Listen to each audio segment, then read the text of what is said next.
Who do you think represents the greatest threat to the world today? And we have 2 for 7 choices. Who do you think represents the greatest threat to the world today? Iraq, Iran, Al-Qaeda, born-again Christians, Israel, G.W. Bush, or Mo Howard David? I think we also ought to put Saudi Arabia on there, don't you? Sure, why not? Well, that's where 15 of the 19 hijackers came from. I just mentioned that again in passing. No, seriously, I mean, why don't we go in there, and knock them off, and then they got a hell of a lot more oil than Iraq, don't they? Right, but they were Bush's partners. Oh, that's right, they're the business partners. You don't go and attack your partners unless you're Hyman Roth. That's right. Maybe we can get Hyman Roth to take care of it. Okay, here's the poll again. 8 choices now. Who do you think represents the greatest threat to the world today? Iraq, Iran, Al-Qaeda, born-again Christians, Saudi Arabia, Israel, George W. Bush, and Mo Howard David. In fact, I wonder those dead Palestinians who they would have voted for if we gave them the choice yesterday. That's a disgusting story, which we'll get to eventually, but we got a heavy plate today, baby. We got more bedtime stories than you can shake your wig at. Here's a good story to start off, a feel-good story. Station fires DJ for on-air prank involving Carl's widow. Oh! Good story. Yes. Piece of crap. Phoenix. A disc jockey who made an on-air prank call to the widow of St. Louis Cardinals pitcher Darryl Kyle has been fired. All right. The radio station announced Monday.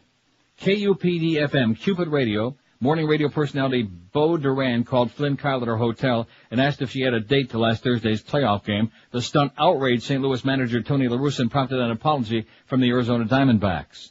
KUPD suspended Duran last week, but in a statement released yesterday by the station, General Manager Chuck Artigue said Duran had been fired. The statement also quoted Duran as saying he was truly sorry for having offended Mrs. Kyle and the Cardinals organization. Kyle, a starting pitcher for the Cardinals, died from blocked coronary arteries in June while in Chicago for a game. Probably the most tasteless prank isn't even an appropriate word, you know? No. Tasteless, disgusting act in the history of the human race. And like you said yesterday, Opie and Anthony, at least sex in the church was funny. Damn straight. I mean, it wasn't rape, because we know rape isn't funny, but it was like voluntary sex, which we know sometimes can be very funny. Sailors use Navy credit cards to hire prostitutes, speaking of sex being funny. That's not allowed? Navy personnel use government credit cards to hire prostitutes at brothels, buy jewelry, gamble, and attend New York Yankee and L.A. Lakers games in fraudulent purchases exceeding $200,000, congressional investigators have found. Oh! Lower-paid enlisted personnel earning between $12,000 and $27,000 were the biggest abusers, but the Navy itself bears responsibility for a failure to monitor the travel card program, the GAO concluded.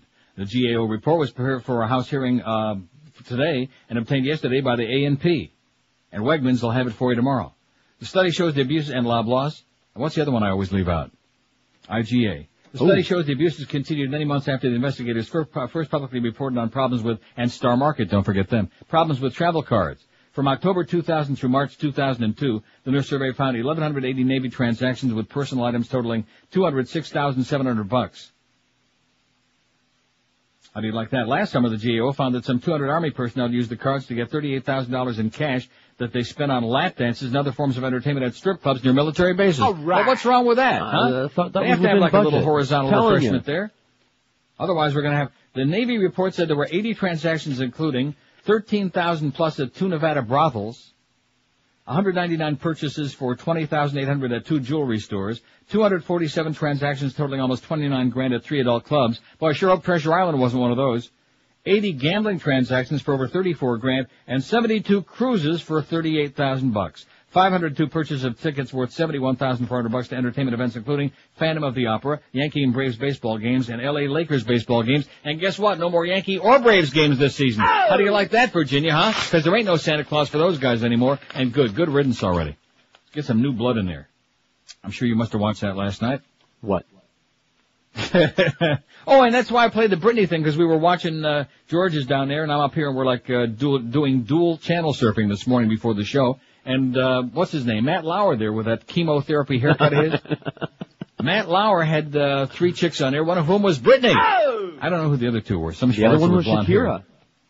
And then I don't know who the Schwarzer was. The other one was Shakira with the bad hair? The blonde, yeah. No. Yeah. Get out of town. That was my friend Shakira. I love Shakira. You, yeah. Well, why didn't you tell me that? I said there's a lesbian combo when they were posing for that picture together. She don't usually have that frizzy hair, that Chelsea Clinton hairdo. That's her look now. But anyway, So that's a good combination because she can sing and Brittany looks good. I'll tell you, Right, anybody can let's say use whatever them. they want about Brittany. She looked pristine this morning. Even an old fag like me, I must confess that it brings a lump to my throat when I saw her on her. She's about as perfect looking as anything can be. Yeah. Oh, brother. In fact, I just conjured up that image of her and Tom Brady doing it. Although Tom's doing pretty good for himself. He's shacked up with, who is it? Oh, Tara Reid. Tara Reid. Yeah. Moves in with Super Bowl hung Well Brady. done, Got old that man. story later on from the Inquirer. Got a full plate, like I said. Heavy duty, man. Heavy duty. You'll be crapping your brains out. But don't let that beast on the air again, whatever you do, okay? Maybe for the updates it might be okay, but not on my show when I'm in the building, because I can't stand seeing that little prick. He consorts with those morning scumbags. Not those midday scumbags. No, actually, he did consort with the morning scumbags. Maybe we ought to put him on the outs, too. 9:13 at 560 WQAM. Hey, you ought to be consorting with our good friends at Dial Mattress, and they'll hook you up with the best mattress you've ever put your ass on. I guarantee that. If the old mattress just isn't doing it for you anymore, if it's worn out, and believe me, they don't last forever. And how do you tell? When your back doesn't feel right, when you get up in the morning and you know you haven't had a good night's sleep, that's a real good indicator that your old mattress is finito. So pick up your phone and get a new one the smart way from Dial Mattress. Call 1-800-MATTRESS, and they give you such a great deal all the way around. Unbeatable prices, unbeatable selection from the top manufacturers in the world, Serta, Sealy, Simmons, King Coil, and absolutely unbeatable delivery service when you want them to be there. 7 days a week, you pick the day, and you pick the 2-hour window when it's convenient for you, and you're going to be there, and they'll be there, 10 to noon, 11 to 1, etc. And that 30-day in-home comfort guarantee to let you test out the new mattress by sleeping and doing your thing on it for up to a month. So if you want a great new mattress and get a great night's sleep night after night, call that Dial Mattress number right now, which is what I always do, 1-800-MATTRESS, 1-800-MATTRES, or check them out on that wicked World Wide Web at mattress.com. Live and local. This is 560. The radio's all yours now. QAM. Oh. You get a lot of it. With Neil Rogers on Sports Hole Radio, WQAM. About Ricky Williams. Ricky Williams, oh God, Ricky Williams. Ah! What's your take on Ricky Williams? Ricky Williams, Ricky Williams. Ah! I want you to issue a memo that says I want all on-air sports staff to obsess over Ricky Williams. Yes, Mr. Reed. Ricky Williams. A blue ribbon effort on the part of Ricky Williams. I think on today's show, we're going to discuss Ricky Williams. Ricky Dicky Williams. Ah! And, Ricky Williams. Oh, man, I got my Ricky Williams poster here. I'm looking at it right now. Oh, I want to touch him.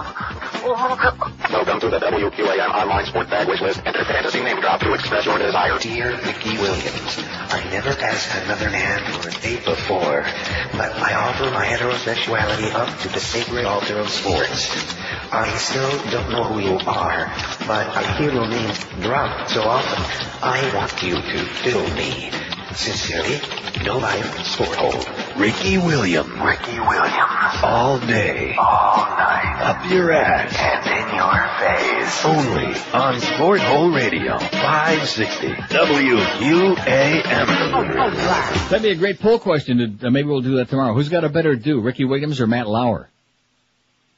There's no I in Al-Qaeda, by the way, Eric. I don't want to correct your spelling, but there's no I in that word. That was my spelling in his defense. You know, you're not batting your batting average is like minuscule. Radio. We don't First of all, yesterday I tried to tell you yesterday that Oakland scored 49 points against Buffalo. I was wrong on a Buffalo score. I think I said 49-35. It was 49-31. And you're giving me a song that ends about I think I got a field goal there at the end. It was 52. Yeah, I've been a fountain of misinformation this week. I don't know. Yeah, you're really spewing it forth, man. I'll tell you that. You better watch out because you could be Beast Jr. if you don't watch yourself. Let's see, what are we doing? Al-Qaeda is Queda. So don't pay attention to Carlos because he's illiterate, okay? He's kind of like Chief Moose there in Maryland.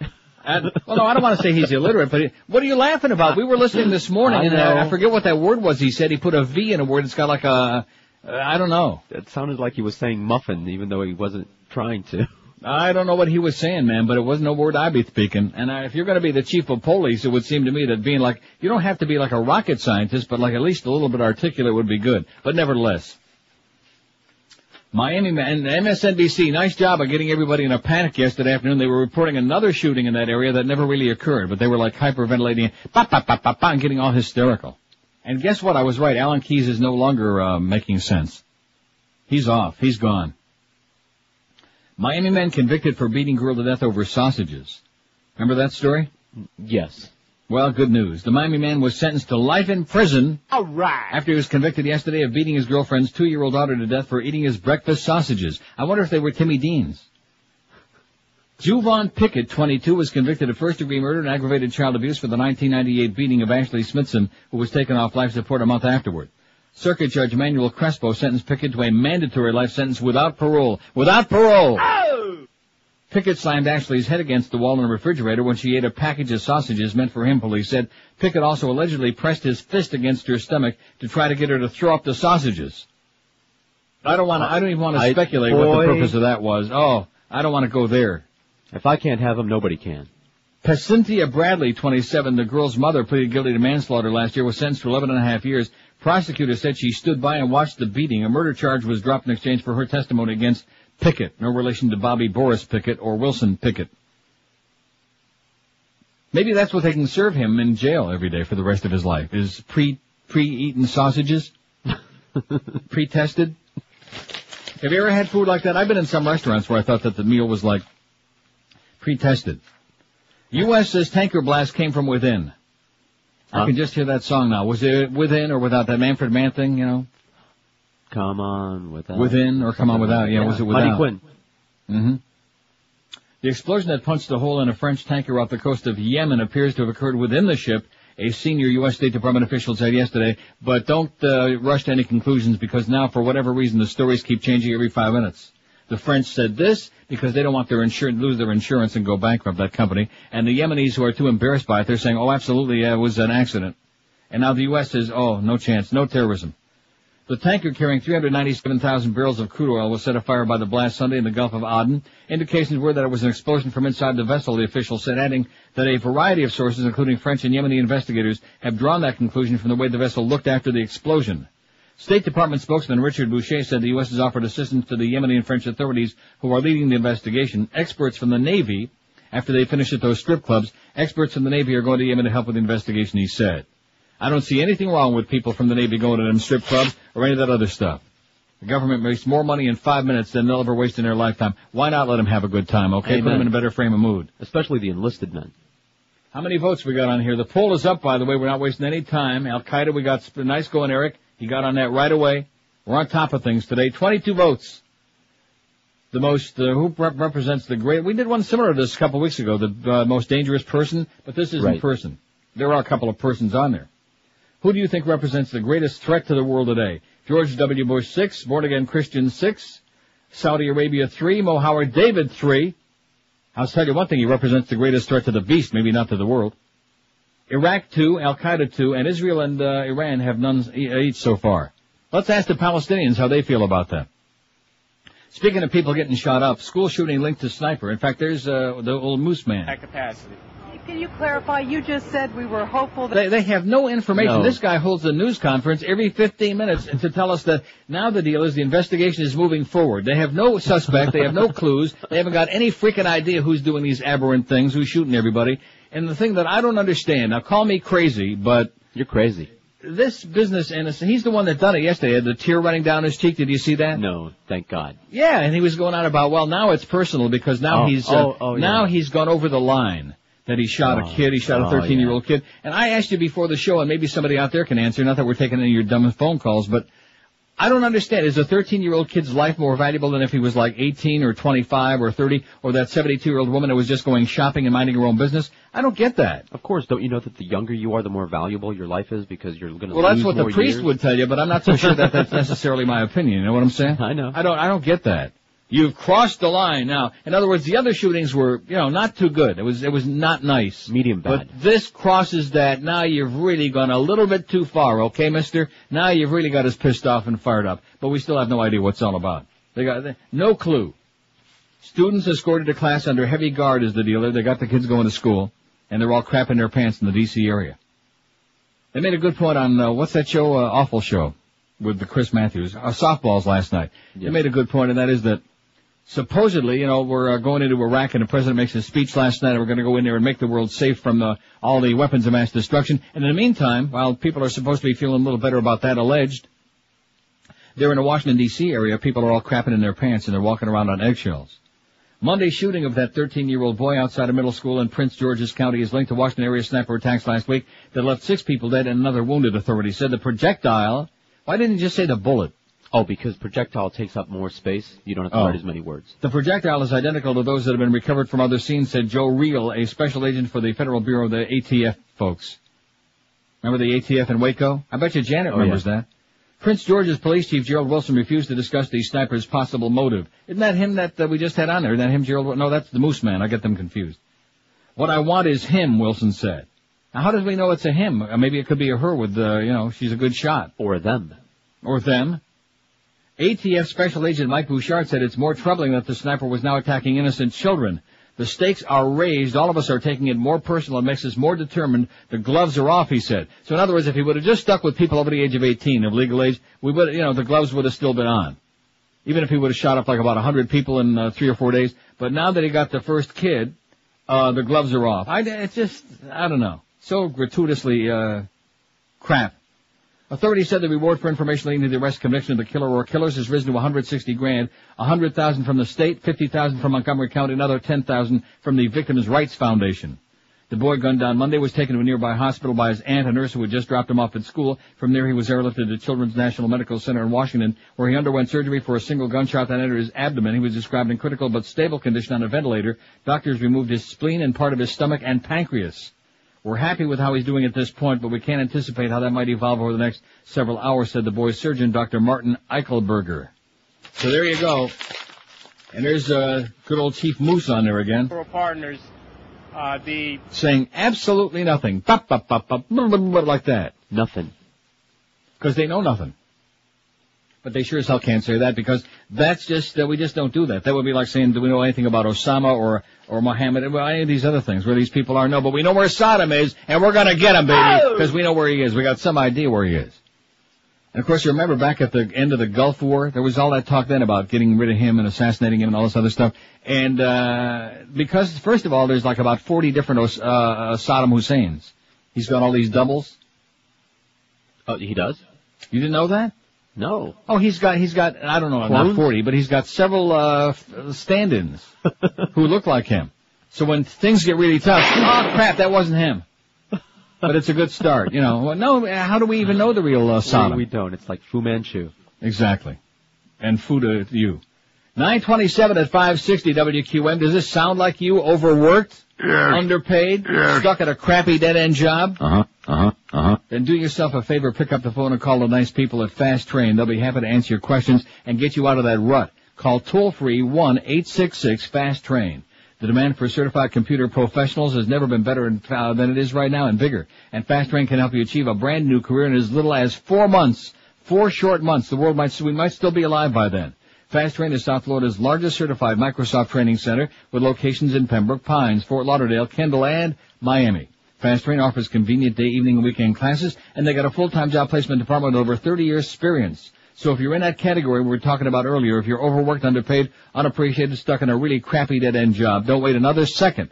Pick up the phone and call Fast Train. There's no obligation. Call 1-866-FAST-TRAIN, because just stop and think about it. In 4 short months, you could be on your way to becoming a high-paid computer professional in a real career with great earning potential. So if you want a real career and a real paycheck, take my advice. Pick up that thing and call Fast Train at 866-FAST-TRAIN. That's 866-FAST-TRAIN, or check them out on the web at fasttrain.com. We're Sports Radio 560 QAM. At the honey, Junior.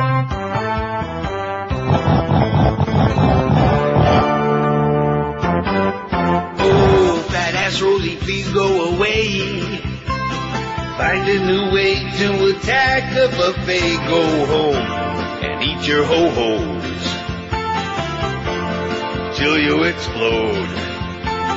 Just like your fat, shut-in ladies have to buy 2 seats on a plane.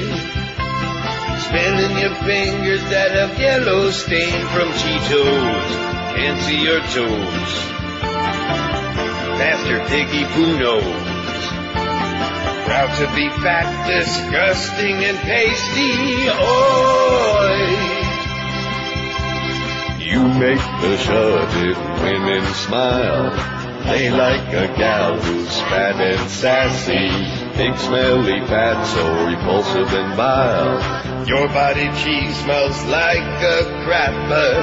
After it was occupied by Ed Asner, need a shoehorn to get into your car, 'cause you're too goddamn wide. Oink and squeal, oink and squeal, oink and squeal, fat lady, living with your lover lesbian, slobbering and snorting a tree between her knees, mashed potato yeast, smells fishy to me, lapping up a tuna that's moist and tasty, hey. Mashed potato yeast, man. It just conjures up such beautiful images, you know. What are you going to have for breakfast? I'll have some eggs and mashed potato yeast on the side. 9:32 at 560 WQAM. That could be the best of all time, you know what? Not too many people would agree with me on that, but I think that one is a sleeper. It does it for me. This is from the Financial Times. Blair warned war to oust Saddam illegal. I noticed that Iran has no vote so far. I just noticed that. Senator Bobby Graham was on the other night, 2 nights ago, said that Iran is far more dangerous than Iraq, and that Hezbollah are much more dangerous than Al-Qaeda, that Hezbollah has got many more cells in this country than Al-Qaeda ever will. And of course, Iran are the sponsors of Hezbollah and the trainers, etc., and so on. And they're much, much more dangerous according to Bobby Graham. But then, you know, what does he know? Tony Blair, the UK Prime Minister, has been warned by his Attorney General that military action against Iraq to force a regime change would breach international law. Oi! The clear advice from Lord Goldsmith and Harriet Harman, the Solicitor General, places the Prime Minister in a potentially impossible position, according to legal experts. The warning explains why the government's been careful to avoid any suggestion its military threats are designed to force Saddam Hussein out. Mr. Blair is sympathetic to President Bush's threats to act unilaterally against Iraq if the UN disarmament moves fail, but President Bush's repeated emphasis on regime change, reiterated last week when the White House appeared to endorse the assassination of Mr. Hussein, would make any concrete UK military support for such U.S. action very difficult. Mr. Blair last month said Britain will always act in accordance with international law.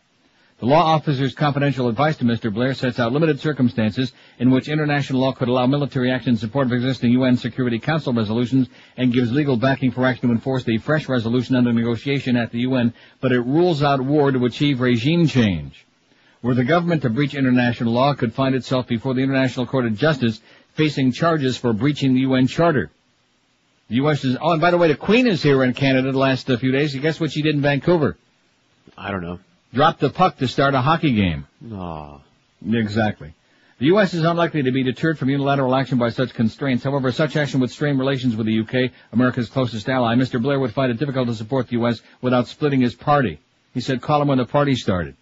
Many of his cabinet members are opposed in private to military action that doesn't have at least nominal UN backing. The law officer's advice has strengthened their resolve. Meanwhile, Jack Straw, UK Foreign Minister, on Sunday told the BBC he did not accept that Mr. Blair has received a rebuff from President Bush over the UK's plans for a Middle East peace conference by the end of the year. Yeah, it looks like peace to me in the Middle East, don't it? Oh, yeah, it looks like you can almost smell it, can't you? Or is that just the bodies?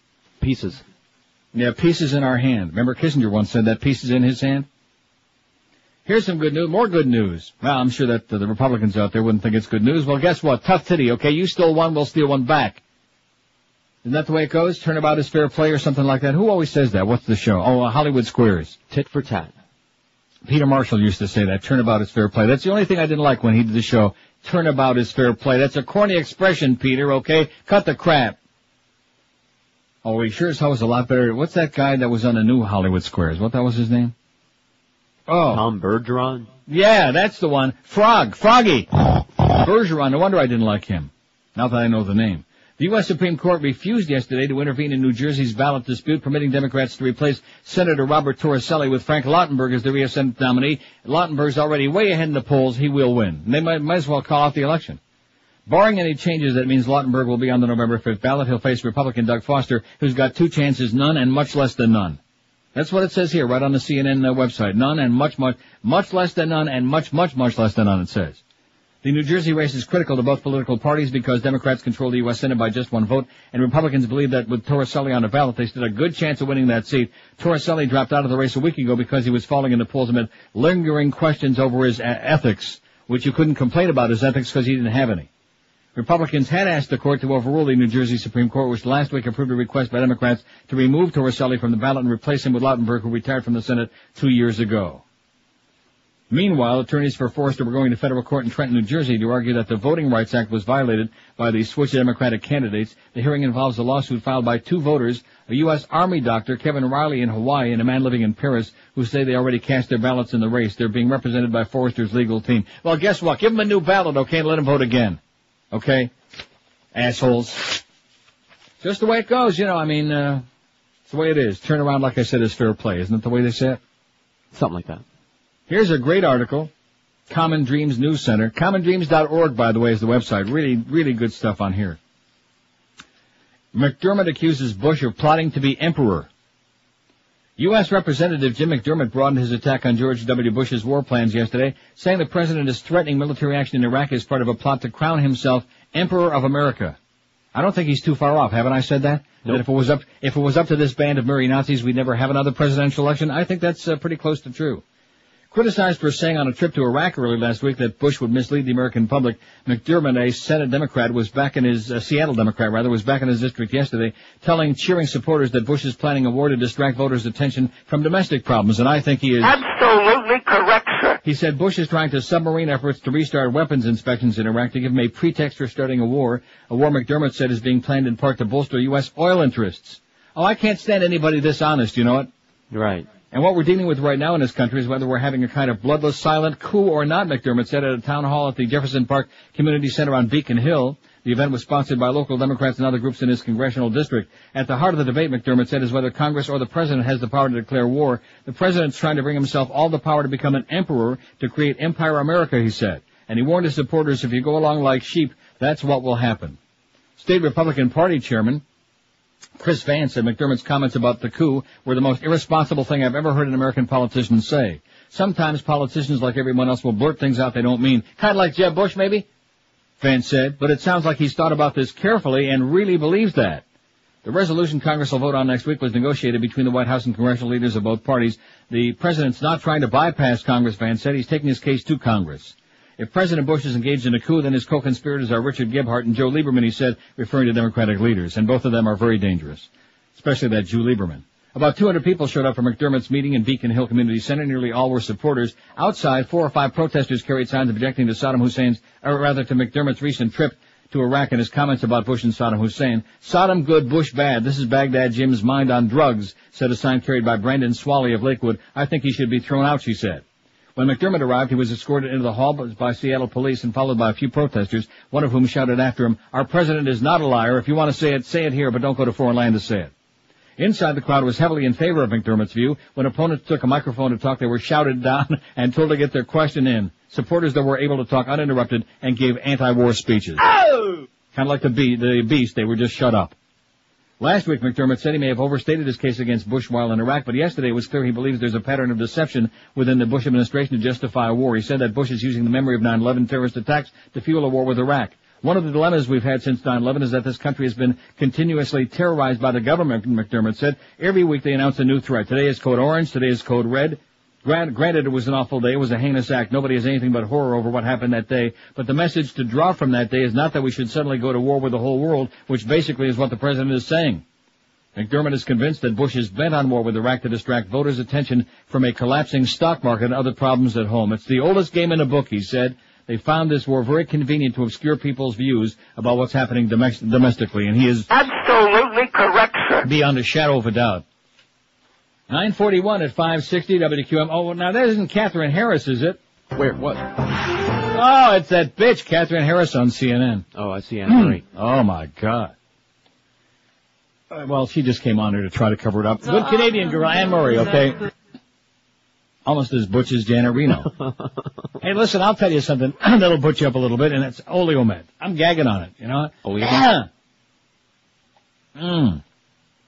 Must have been seeing Catherine Harris and Anne Murray back to back. Couldn't handle it. Oleomed will butch you up a little bit because it's good for you. Oleomed is a great new product that more and more people are popping on a daily basis. They're putting it right into their puss. And inside that little capsule, you'll find lots of great stuff, including the best olive oil, the purest olive oil that money can buy, combined with vitamins, minerals, and herbals, and they have a separate concoction for different parts of your health. There's one specifically geared to help your heart, one to control your blood pressure, one for your cholesterol, one for your prostate, for your father, for your circulatory system, for your digestive endocrine system, your skin and bones, even your mind, all using the benefits of pharmaceutical-grade olive oil combined with all those other good things. And Oleomed helps men, and they've got products specifically for women as well. Pick them up today at Whole Food Markets, Walgreens, Sedano's, Navarro Pharmacy. If you want to get more information about these fantastic new products, what they do for you, and where you stick it, just call toll-free 1-866-OLEOMED. That's 1-866-OLEOMED, which you can also order online if you prefer at oleomedamerica.com. Live and local. This is Sports Radio 560 QAM. Got about it.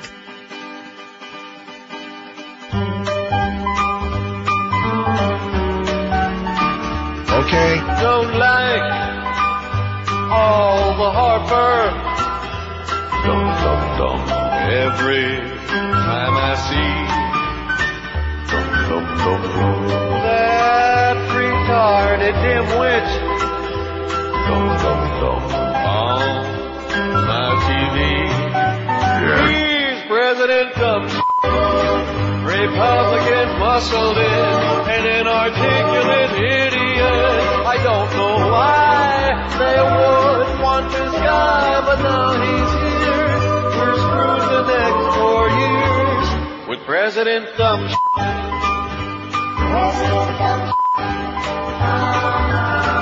Oh, what I did to count votes once more and get who we all voted for. Why did you want this? Lips drumming, stupid heat. Mindless, drunk, and rich kid. He's even dumber than me. He's President Dumb. You don't care what it took. You got him in by hook or crook. The Christian right knows what's best for you and I, but have no fear. We've got a great leader here with President Dumb. He sure inspires me, man, I'll tell you. Inspires me to make a quick trip to the poll. 946 at 560 WQAM. 98 votes on the poll. Rhymes with bowl. And it's interesting, that thing about the Christian right and George W. in that song we just played, President Dumbschmidt. Because George W., who represents the biggest threat to the world today, George W.'s got 29 and born-again Christians 28. So there they are in lockstep, in goose step, side by each. It was a tough choice for me. Mo Howard David's in third place with 14, which we'll get back to him in a second on this great facts you just sent me. Al-Qaeda 11, now that we spelled it right. Iraq 6. Saudi Arabia 5. They're the chigger in the woodpile, baby. The Saudis. The freaking Saudis and the Carlyle Group and the Bushmeisters. Oh, I'm sorry. Israel 3 and Iran now is 2. Here's a great fax from George. That's George with a G, not to be confused with George with a J. Says, good morning, Neil. Hope all is well up there in paradise. Yes, I'm the mayor of Paradise, as a matter of fact. Did you know that? No, I didn't. Star of State, Screen, and Paradise. That's one of my favorite lines in all those bits. But anyway. Yesterday on the Hairhead Howard show, Hairpiece himself was poking fun at the head coach of the University of Maryland basketball coach's physical appearance. He's a fat slob. A couple of listeners who obviously wouldn't know tongue-in-cheek from something you get in a Pakistani delicacy called in, deli, that should be, I guess, called in to protest Howard's comments. And Hairhard himself said, come on, guys, lighten up. Let me explain this to you. This is just a radio show. It's tongue-in-cheek. We're just having a little fun. It's nothing personal. Now, isn't that ironic? Come on, hoo-hoo. If that's the way you feel, then why don't you loosen up the bolts on your hair helmet while others dare poke fun at you? Hey, I heard that Hardly Hard is out today because he's getting his weave changed to Ricky Williams dreadlocks. Beast told me off the air. No, Beast didn't tell you off the air. Don't be getting his ass in deep trouble again, okay? That's a big ass and it's getting pretty deep. He didn't But say excellent none. facts, George. Huh? I guess there are no Pakistani delis. I guess delicacy was the right word. I don't know what he's saying, but it's very amusing to me. And it's an excellent point. Because he's been doing that for months now. He's been doing a lot of that. He'll rip somebody an ass and call him some horrendous, disparaging, disgusting pig stuff, which is fine, okay? It's a radio show. But if somebody, in other words, you can make all the fun you want of everybody else, but don't be poking no fun at me because I'm the chief horse and bottle shooter in paradise, whatever the hell he is. What is he? Yeah, we know what he is. So anyway, he's got 16 votes. He's doing relatively well. He's in third place, third most dangerous force in the world today. And wait till those numbers come out in a couple of weeks. I think a lot of people might agree. I don't know. Maybe he'll get a number. I have no idea. Well, he'll get some number. You know, everybody gets a number. Sometimes it has a in front of it, but he'll have a number. And then, of course, if he does have a bad number, Jim Sarnier writes some caustic things again, but always very cleverly disguised, very thinly veiled shots, you know, because we don't have anybody with any balls that writes any stuff. And Tom Jick, I noticed now, since I ripped him an ass for being a lazy slob, he writes 14 columns a day, but it's always on the new TV shows, you know. He hasn't written one thing about radio in about 20 years now, and that's all he writes about. Every stinking day. Although he did write a good piece about that PBS special, that Frontline thing, which I'm sure that nobody out there watched. It's okay, I do my best. You can lead a horse to your TV set to the remote control, but you can't make him click it, right? Right. Christian University in North Carolina suffers turmoil over grade tampering. Oy! This must be a misprint. It's in the Boston Globe, though. Well, you know how anti-religion they've become. Boiling Spring, North Carolina. A university cheating scandal that triggered noisy protests and angry resignations has erupted on a campus few might expect. A small Baptist school that prides itself on its Christian roots. And one thing we know about real good Christians is they don't lie to us. No. Gardner-Webb University has been embroiled in controversy ever since the school's president admitted he wrote a memo 2 years ago ordering a star basketball player's GPA to be calculated without an F he received for cheating in, of all things, a religion class. Without the change, Carlos Webb would have been ineligible in 2000-2001. The season Gardner-Webb won the National Christian College Athletic Association Championship, and up until this moment, until I read this story earlier, up until this day, I never knew there was such a thing as the National Christian College Athletic Association Championships. Did you? Did I? This is the NCCAA, not just your regular, ordinary pedestrian NCAA, which is for like just your pedestrian goyim. This is for professional goyim. The school's trustees affirmed Christopher White's presidency after a 10-hour meeting September 27th, though they demoted a pair of administrators who had criticized White's actions. 3 faculty members resigned as a result. Since last Wednesday, students have protested White's leadership and trustees' actions outside an entrance to the campus in the town of 3900, about 50 miles west of Charlotte. You want to know where it is, Boiling Springs? There it 50 is. miles west of Charlotte, baby. I know as Christians we're supposed to forgive, said Patrick Woody. Well, I sure hope we don't have one. President of the student government. With forgiveness and mercy comes responsibility, and with responsibility is supposed to come justice, and I don't think any justice has come from this. And of course, you know where we go for justice, don't you? I do. There's only one place you go for justice, to see Don Corleone. That's right. Exactly. I'll get that off of there and get that pot back on. Thank you. Well, you know, sometimes I forget about that. The controversy began September 10th, the day White admitted at a faculty meeting that he ordered that an F grade not be figured into the grade point average of Webb. Opponents say White's actions and the trustees' failure to punish him violates the spirit of Gardner-Webb's honor code. The president's backers, including the chairman of the board of trustees, say they're convinced White did not violate the letter of any school rules and that he acted in the spirit of fairness toward Webb, who had been incorrectly advised he could get the F removed from his GPA by retaking the class. Well, guess what, baby? You lose. Well, we changed your mind. You win. White, 58, is an ordained Baptist minister and has been president of Gardner-Webb for more than 16 years. Gardner-Webb's Graduate Divinity School is named for him. About a dozen students picketed last week at the main entrance to the campus in downtown Boiling Springs in the far western portion of the state near South Carolina line. One sign paraphrased Sophocles, rather fail with honor than succeed with fraud. Other signs urged drivers to honk if they supported the protesters. If he's humble at all, he should resign, said student Ashley Warwick. Well, I wonder if he's kin to Warwick Dunn. Or Dionne Warwick. I was just going to say that. Well, see, I'm psychic. More than that bitch. If she was so psychic, she wouldn't have had that weed with her at the airport. I'm telling you right now, she knows she's going to get caught. The university is basically split now. It's founded on Christian ethics, but he's lied, he's cheated. I don't think we're going to heal with him in here. We're not going to heal, baby. Go see Ernest Ainsley if you want to heal. He'll put his hand on your forehead. Or go see Benny Hinhana. Go see that faker. He'll just tap you on the head and you'll fall over like you got hit by a ton of bricks. For the right price. Oh, here, the Supreme Court, of course, was meeting yesterday. They started their new meet.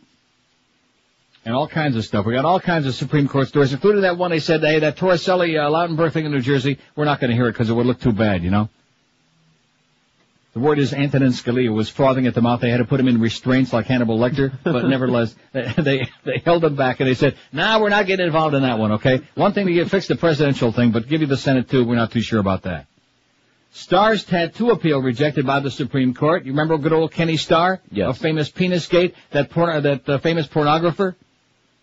The U.S. Supreme Court rejected yesterday an appeal arguing that free speech rights covering tattooing in the case of a tattoo artist who was fined for demonstrating his craft on TV in a state where tattooing is effectively illegal. They rejected the appeal. Can you follow that? No. Well, we'll move on. Without any comment, the justices refused to hear an appeal by Ronald White, who is believed to be the only person ever arrested in more than the 35 years that South Carolina has effectively banned tattooing. Right next door there, right across the border, they got Lion Christians, basketball players cheating on their religion class, and right across the border back in South Carolina, we got people trying to get tattooed.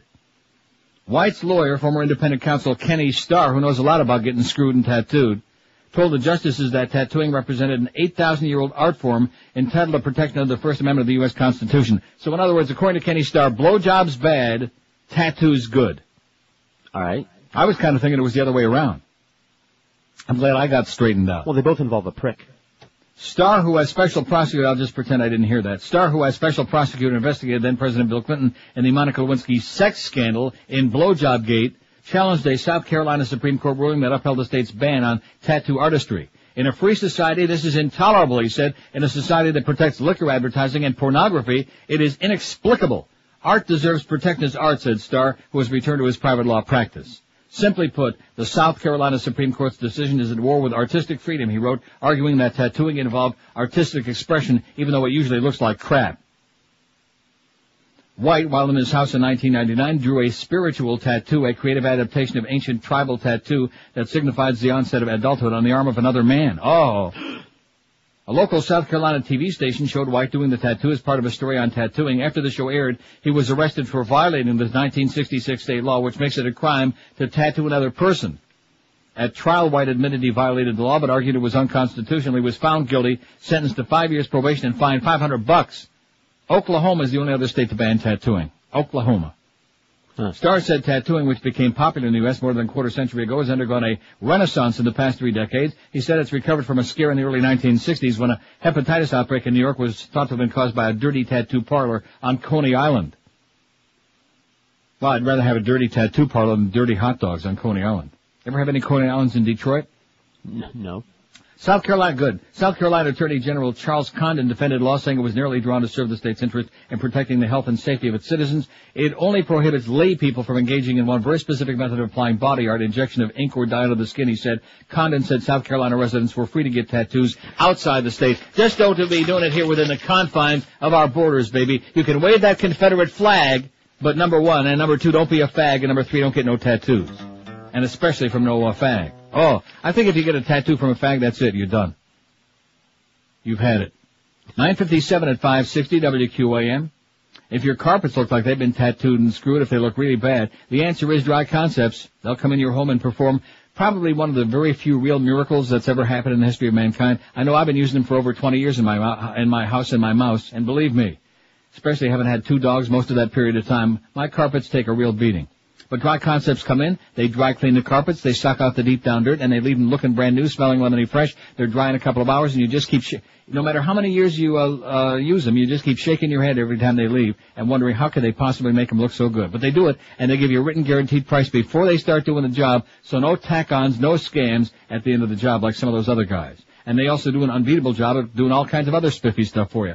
Furniture cleaning and drapery cleaning, spot dyeing, fiber protection, carpet repairs, in-plant oriental rug service, second to nobody. Deodorization, and if a flood strikes your home, complete water damage restoration too. So get the job done the right way, and the fair price you're always going to depend on with Dry Concepts. They'll never let you down. In Broward, call 954-370-7778.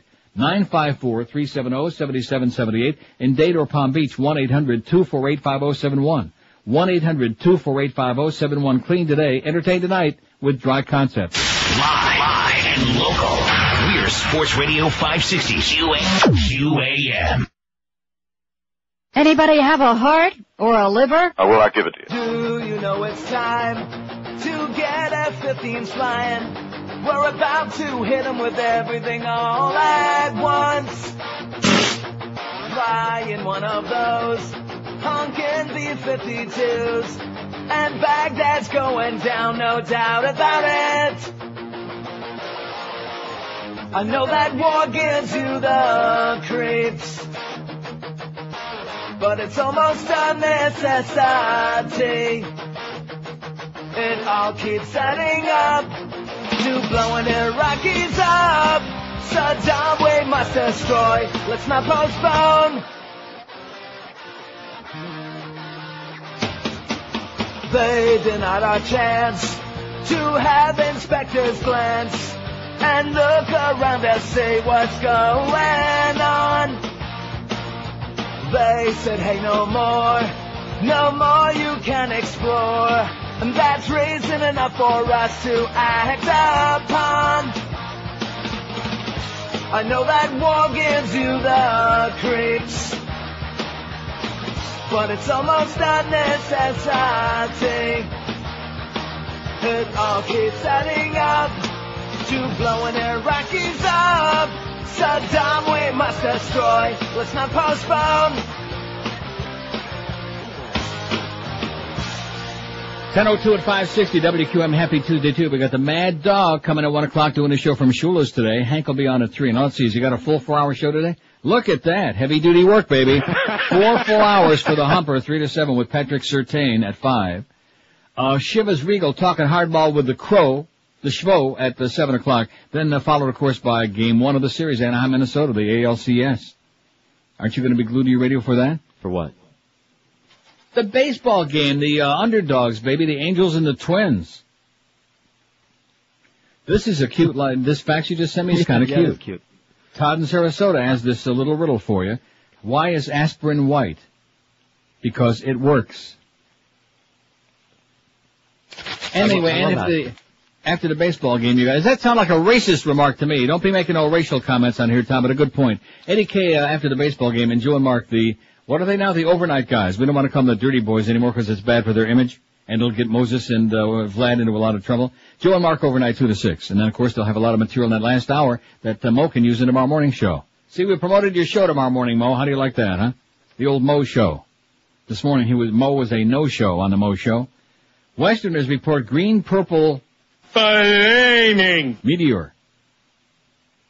Residents in Utah, Colorado, and southern Wyoming saw a fireball which some said had a long tail of green, orange, and purple flames that raced across the night sky. They said it was flaming. People said it had a 500-foot tail and it was huge like a meteor in green and orange, La Plata County, Colorado Sheriff's Dispatcher Christy Lee said. Have you ever noticed that an awful lot of these sightings are either in Mexico or they're out there like in the desert southwest areas, you know? Yeah, I have noticed that, as a matter of fact. New Mexico, the Alamogordo, huh? The wastelands. And of course Utah, talk about a waste. And Wyoming, Wyoming, man, even the, what do they call those, not cactus, those, balls of crap, what do they call them? Tumbleweeds. Tumbleweed, yeah. Even the tumbleweed moved out of Wyoming. The fireball was seen Sunday night at 7:30. It was probably a meteor burning up in the atmosphere, said Peter Walensky, meteorologist with the National Weather Service Colorado Basin River Forecast Center. He ain't no Brian Norcross, thank God. No man-made objects fell from space Sunday night, said Major Red Thomas, the spokesman for the North American Aerospace Defense Command in Colorado Springs, Colorado, which tracks satellites and space debris. How do you like that? We track satellites and space debris. Well, we oughta. We don't have a mission to track meteorites, but that's gotta be what it is, Thomas said, because it was flaming. The Weber Area Consolidated Dispatch Center in northern Utah received about 50 calls, with some callers saying it looked like a plane that crashed. About 10 officers from 3 counties responded to the calls and at one point searched for wreckage, said Weber County Sheriff's Sergeant Jeff Lassiter, no relation to Blabo. The fireball was spotted in Pueblo, Colorado, about 100 miles south of Denver, and in Rawlins, Wyoming, about 100 miles northwest of Denver. And I'll tell you one thing, if you see anything in Rawlins, Wyoming that's flaming, you call the authorities right away. What was I reading about Dick Cheney's dyke daughter over the weekend? I missed that story. I'll find it. Yeah, she was in the news. And you notice we don't hear too much from her anymore. You want to know why? Because she's flaming. I figure as long as we got it in there, might as well use it, you know? We don't use it often enough. Speaking of the Supreme Court, the Supremes who had held the beginning of their meet yesterday, the dangerous Supremes, the Supreme Court dealt losses yesterday to convicted Oklahoma City bombing conspirator Terry Nichols, no relation to Christy McNichol. Or what was your brother's name, Jimmy McNichol? Yes. Now, what are you laughing about? They were both big stars for about 5 minutes. Right. Well, she was a big star for about a half an hour and him for about 2 minutes. The Supreme Court dealt losses yesterday to convicted Oklahoma bombing conspirator Terry Nichols, no relation to Mickey McNichol, imprisoned Dr. Jack Kevorkian, former Olympic security guard Richard Jewell, and Frank Sinatra Jr. What an interesting bunch there, huh? I know.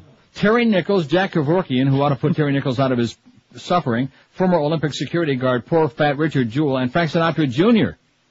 God, give me a break, Junior. Their cases were among more than 1,000 that justices refused to consider as they returned to work after a 3-month break. The court only hears arguments in 80 or so cases each year. Only about 1% of the cases that make it to the High Court. And you want to know why they call the Supreme Court the High Court? That's probably the reason. It was the 5th time the Supreme Court had turned back a challenge from Nichols, who was convicted 5 years ago of federal conspiracy and voluntary manslaughter in the deaths of 8 federal agents. The 1995 bombing at the Alfred P. Murrah Federal Building in Oklahoma City killed 168. Nichols, serving a life sentence, was acquitted of the most serious charges. Timothy McVeigh, of course, won't see him no more. We gave him the old needle, Tim McVeigh. Yeah, we haven't played that in a long time either, you know what? Oh, I love that.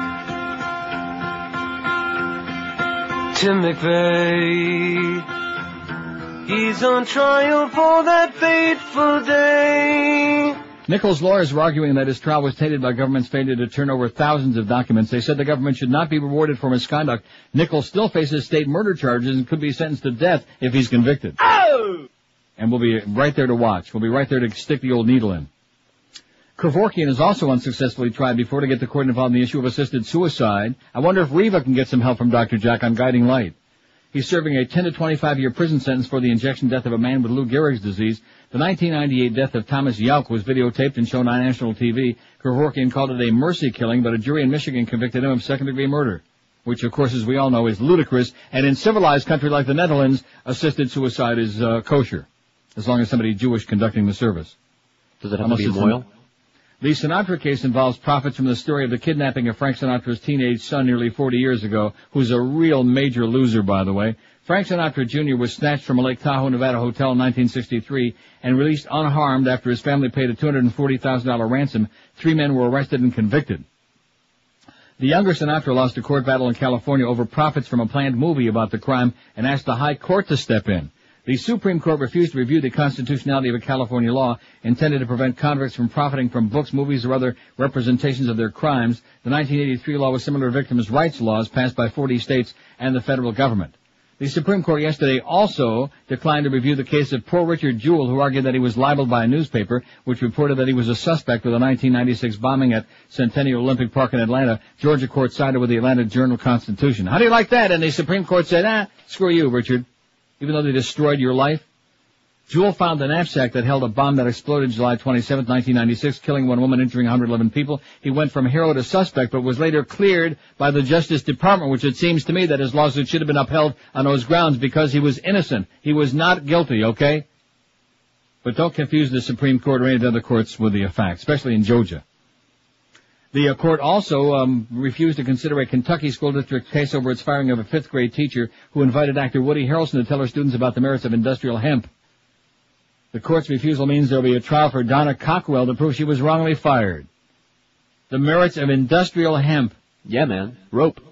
Turn back Ralph Nader's claim that Ohio violated his constitutional rights by not listing him as the Green Party's presidential candidate in 2000. Ohio requires candidates in smaller parties to collect signatures of thousands of residents. The state claimed that Nader and running mate Winona LaDuke collected only enough signatures to put him on the ballot as independents.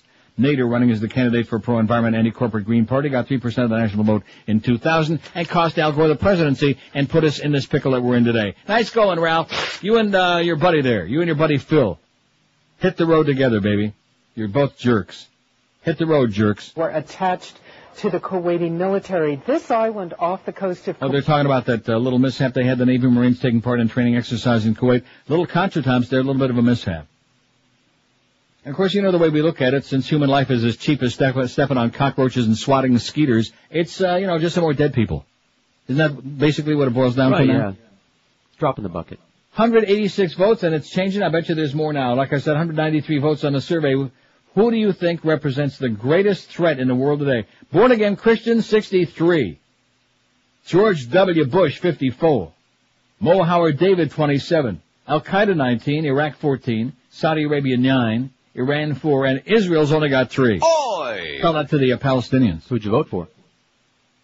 I didn't. Let's see. Who'd I vote for?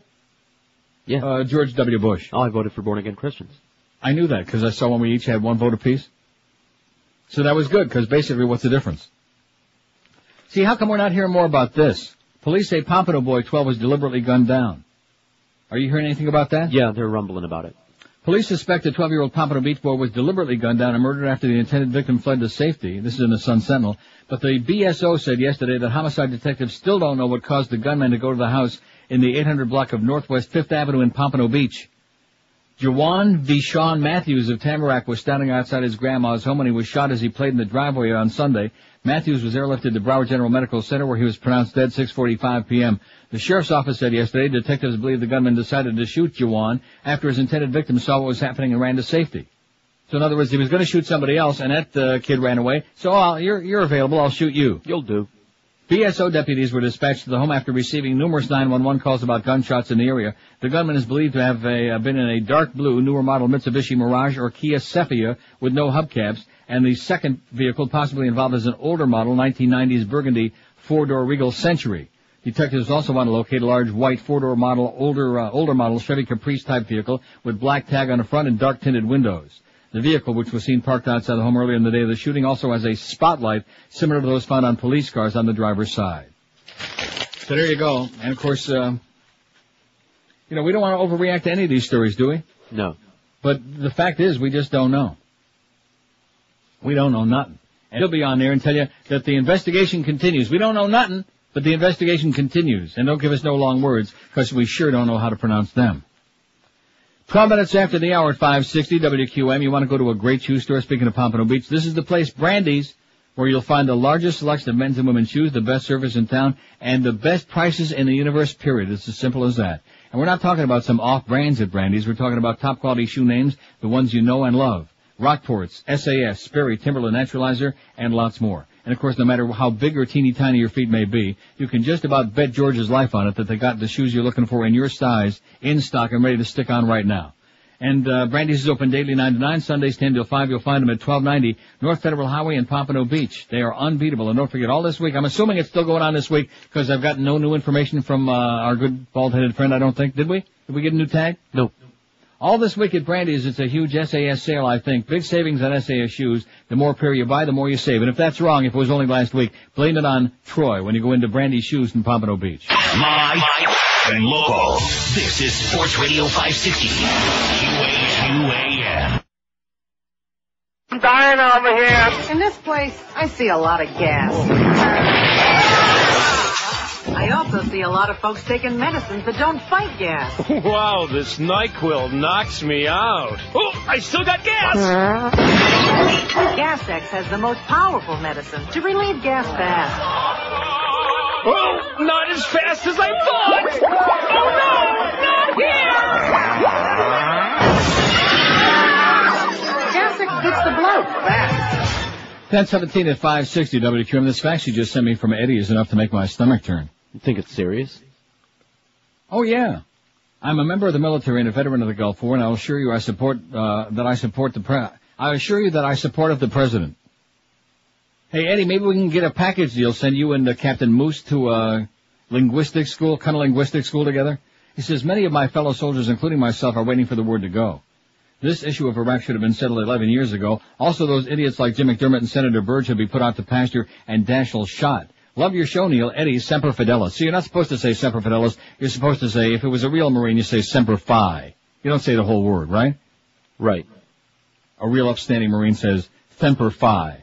But at any rate, Eddie, that's a good thing that you support the president because he needs a lot of good goose-stepping lemmings just like you to carry out his good deeds. Speaking of good deeds, 14 Palestinians killed, 110 wounded in Israeli raid of Gaza town. One of the most nauseating stories to come down the pike in a very long time. Khan Yunis, Gaza Strip. Israeli troops raiding this town with tanks and helicopters killed 14 Palestinians early yesterday, including 10 who died when a missile slammed into a large crowd.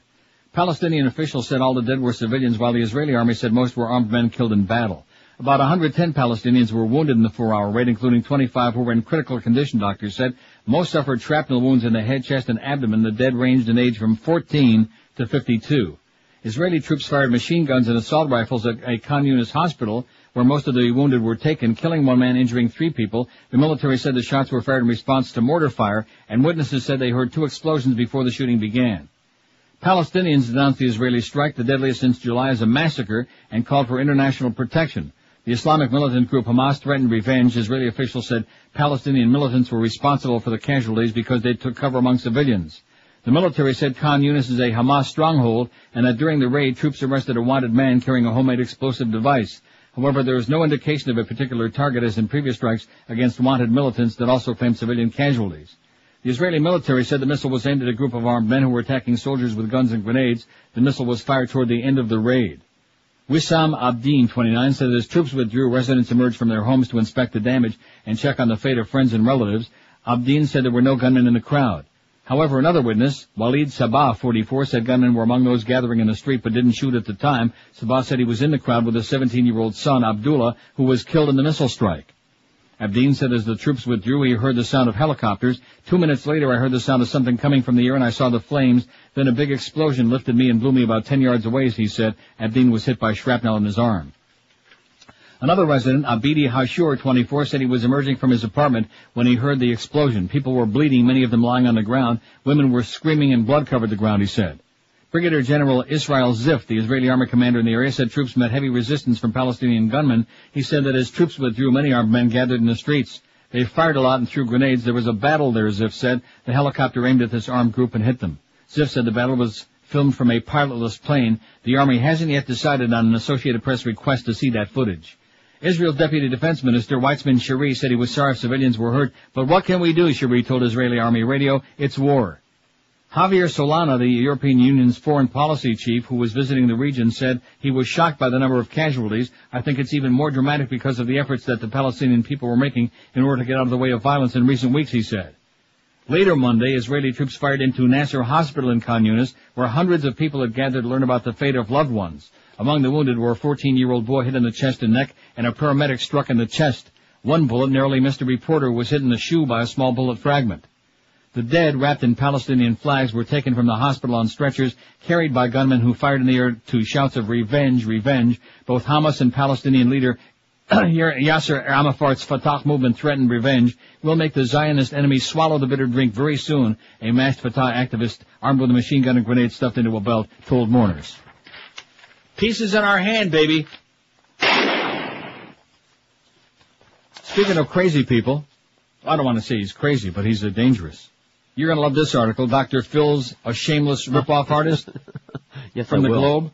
Yeah, I got the new tabloids. It's Tuesday Tabloid Day, baby. I think that's a good feature on the show. You know, Wednesday we do that noon to 1 hour. Right. With all bits. I think Tabloid Tuesday would be good. Excellent. Only problem being, now here I have no problem because the tabloids, the new ones come out over the weekend here.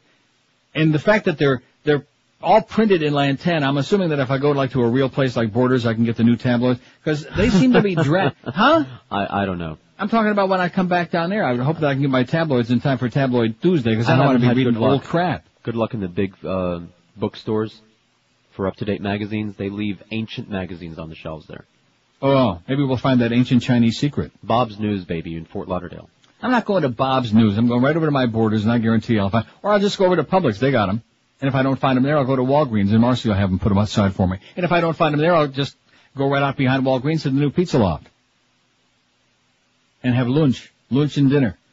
You been to the new Pizza Loft yet? Me? Well, why the hell not? It's off the beaten path. The other one. That's right for you. It's very far away. Dr. Phil's a shameless rip-off artist, says the Globe. He left Kansas one step ahead of the law. What would Oprah think? ? Dr. Phil McGraw is a brazen scam artist who skipped town one step ahead of the state attorney general's probe into his shady business practices, sources charge. The towering TV advice guru left Topeka, Kansas, in the wake of a flood of complaints charging that he ripped off health spa customers and left banks high and dry in the early 70s. This was a consumer fraud investigation, says Emery Goad, who worked on the case's lead investigator with the Attorney General's office in Topeka. It appeared that McGraw was pulling off a textbook example of a membership scam. But I wouldn't refer to the spa's customers as members, Goad tells the Globe in an exclusive interview. I'd call them victims, he said. McGraw, 52, who catapulted to fame on Oprah and now has his own smash syndicated show, opened a Grecian health spa in Topeka in 1971. It was just a couple of years later after he left the University of Tulsa following his freshman year. Let me say it again. It was just a couple of years after he left the University of Tulsa following his freshman year. I don't think I read that right. Okay. Phil was a real hands-on owner, charges a former pal, and that extended to his accounting practices. If a customer signed up in cash, Phil would sometimes deposit it straight into his pocket. The ex-pal adds that Phil was the president of the corporation and his friend Bob Heinsheimer, the vice president, but they also were salesmen. They could really be overbearing, especially Phil, says the friend. He'd take potential clients, mostly female, into his office and sometimes close the door. Sometimes the women came out crying. It also seemed weird that Phil kept a mattress in his office at one point. I don't think anybody dared venture a guess what that was all about. McGraw, who now preaches that people should take responsibility for their actions, apparently hasn't followed his own advice. His intimidating tactics help rack up memberships along with a slew of complaints about the business, claim sources. Tim Losey tells how his 18-year-old wife was pressured into signing a contract in November 72 while he was off in the Army. When I got back, I told him I was canceling the contract, Losey says. Soon after, we started getting harassing phone calls threatening all kinds of legal action against us. In February of 73, Dwight Eels filed a complaint claiming that he was hoodwinked by the Grecian Health Spa. After being told he could try it out for a few weeks for free, he started receiving bills in the mail. I called the owner. He angrily claimed I'd signed a contract. Then he threatened me by saying he would have an attorney use all means possible to get the money, Eels tells the Globe. I swear to God I never signed a single piece of paper during any time I spent at the spa. I called the Attorney General's office. They said I was far from alone in complaining about the Grecian Health Spa. But McGraw was doing far more than using hard sales pitches on prospective customers. Shawnee County District Court papers obtained by Globe revealed that McGraw and the local Southwest State Bank had entered into an agreement that allowed the bank to purchase installment notes and paper from McGraw's operation. The type of agreement allowed a spa owner like McGraw to sell the membership contracts to the bank for a percentage of their long-term worth in cash. Then if he shut down, the members would be liable for contract payments to a non-existent spa. Although the practice was strictly legal in Kansas at the time, it's since been outlawed. In a nutshell, anyone could open a spa, soak the town, and then move on, explains Goad. The members would have to keep paying even if the spa was shut down. And it appears that's exactly what McGraw did. Court documents reveal that he closed the Grecian Health Spa in September 73, barely 2 years after opening it, and he immediately left Topeka for Texas. Phil was basically run out of Topeka. His ex-brother-in-law, Alan Grove, confirms to the Globe. He pretty much left in the middle of the night, one step ahead of the authorities. Lead investigator Goad adds that the Attorney General's office was also looking into something called chain referral selling, where a spa tells prospective customers they get a discount on their membership if they convince somebody else to join. This was a specific fraud and prohibited business practice in Kansas, Goad said. After closing the spa, McGraw became the focus of at least 3 district court lawsuits by Topeka banks, which claimed he owed them money. All 3 managed to have summonses served on him to no avail in Wichita Falls, Texas, where he'd moved in with his father, Joe. It was probably by design he went back to Texas, Goad said. Texas was one of only 2 states in the Union that didn't recognize out-of-state judgments. That's why the Attorney General's office never brought legal action against McGraw. It would have been useless once he hightailed it to Texas. Eventually, one of the 3 lawsuits was dropped on a technicality, but the 2 other banks won judgments against McGraw for $3,000 and $3,200. An Oprah show source doesn't believe the woman who helped propel McGraw to fame knows anything about his past. I bet it's something he kept from her, an insider tells the Globe. And Lois Bird, a senior legal assistant with a Topeka law firm that represented one of the banks, adds, now that Phil McGraw is such a huge success, he ought to come back to Topeka and repay all the people he ripped off. Kind of like Larry King, you know what I'm saying? I was just thinking about Larry. Kind of like Larry King. Is he coming back? No. Is he repaying anybody any money? No. All the people he ripped off in Miami? No. No. And neither would Dr. Phil. And, of course, this is only on the heels of those 2 juicy stories that weren't about lesbians, by the way. Juicy stories of Dr. Phil and those women that we had last week. Live and local. This is Sports Radio 560. QAQAM. Florida State sucks. This fall, television changes forever. His Tell It Like It Is style has already impacted millions of Americans. His appearances on Oprah have propelled him into the national limelight. Get ready for Dr. Phil. Well, Phil, we've been married 20 years. Don't cry. I'm not crying. Look at me when you talk. I'm looking right at you. See, your problem is you're stupid. No, you see, me and my husband... You got a big butt, too, and you're stupid. What? Why are you crying? You see, I don't have any sympathy for you. But you see, me and my husband... You're an idiot. We haven't had sex in like 10 years. Well, I wouldn't have sex with you either. Look at the can on you.